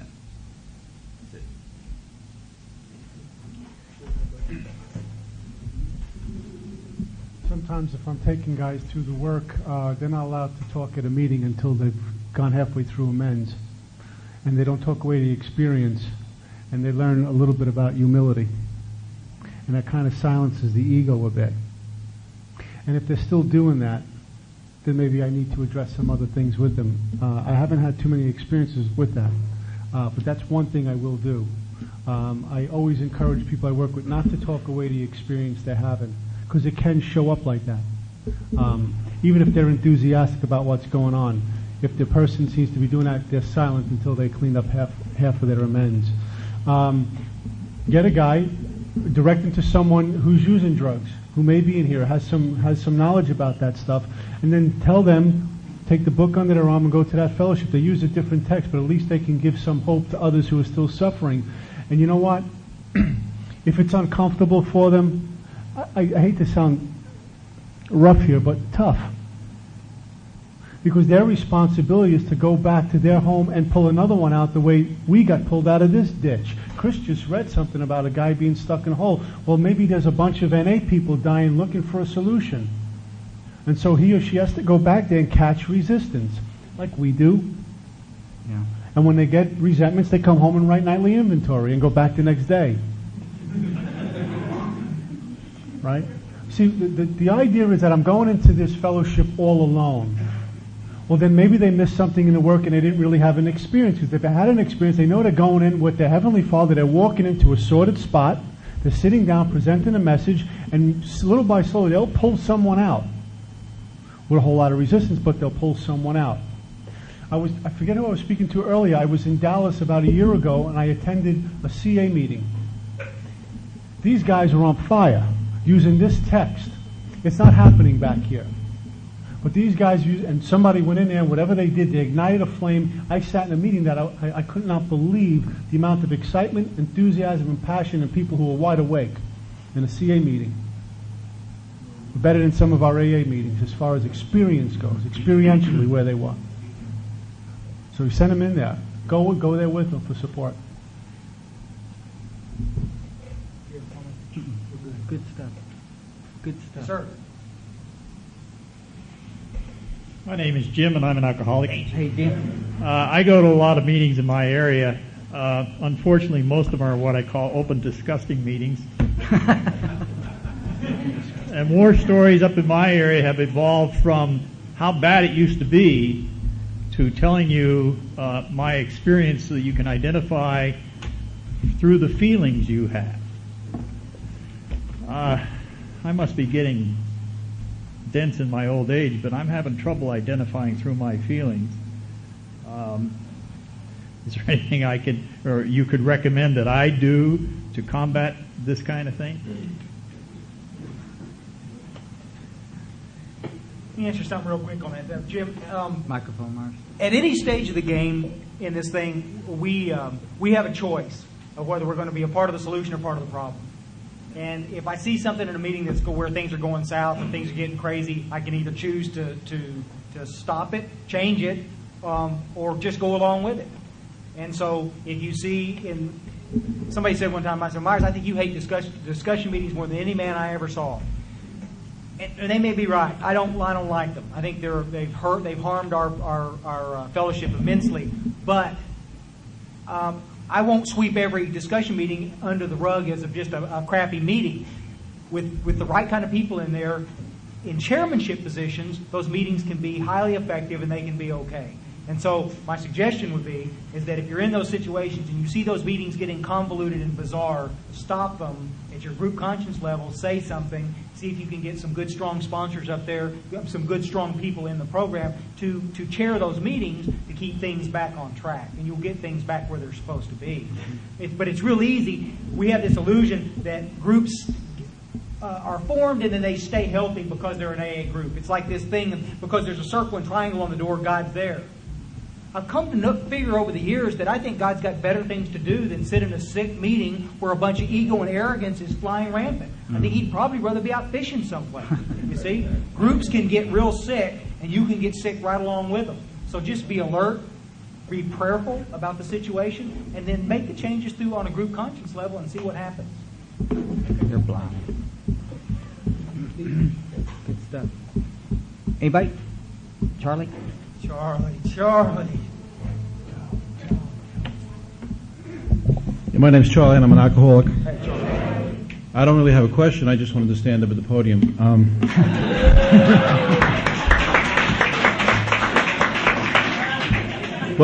No, I'm just grateful for your passion and your enthusiasm and your honesty up here. And I feel blessed to know each one of you guys, which is also why I can't call you my heroes. But Chris, you mentioned earlier about a group, you know, quoting from the text, that the AA group is a spiritual entity. And that just sunk home with me, and I was thinking about that, and I was taught to take these statements and turn them into questions, and I got to ask myself, is my home group a spiritual entity?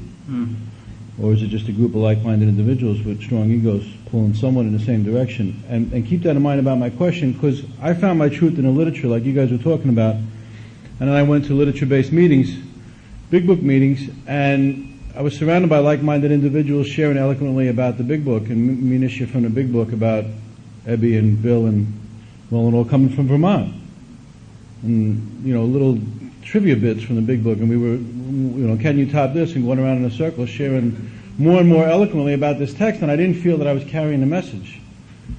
I felt I was just spitting stuff back and trying to sound good. And so when I branched out into other types of meetings, and the question is, trying to carry this message and trying to go out into the trenches, as you call it, and trying to keep in mind that spiritual entity, what format do you guys feel is the most effective, the way to do business, you know, in our group format, and almost a follow-up to this other question.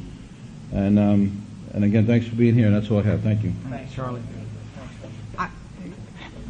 I still believe that literature-based meetings are the way to go.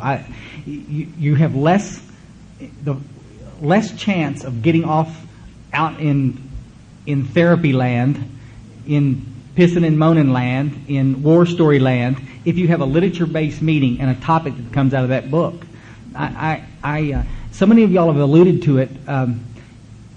I have to repeat myself. I don't want to paint a picture up here, and I hope we haven't, that what we're going to have to do is go back in and battle our meetings.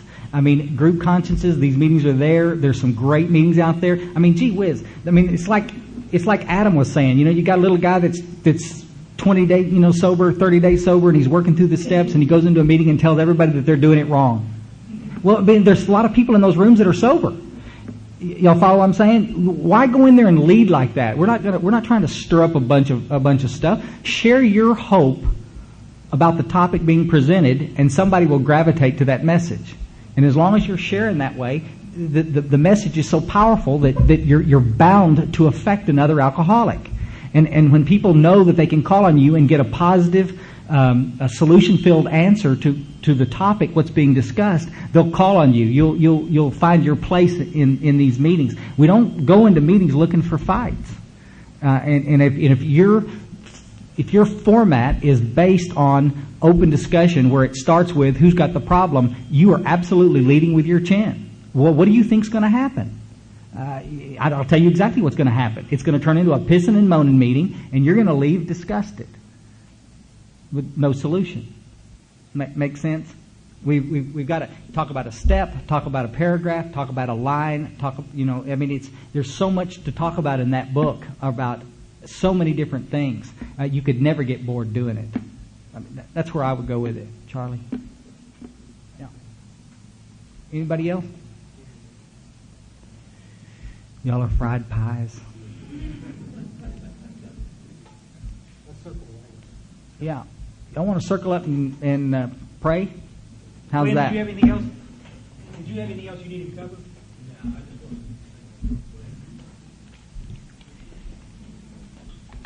Have another hand for our speakers this weekend. Thanks for coming and giving of your time to us all.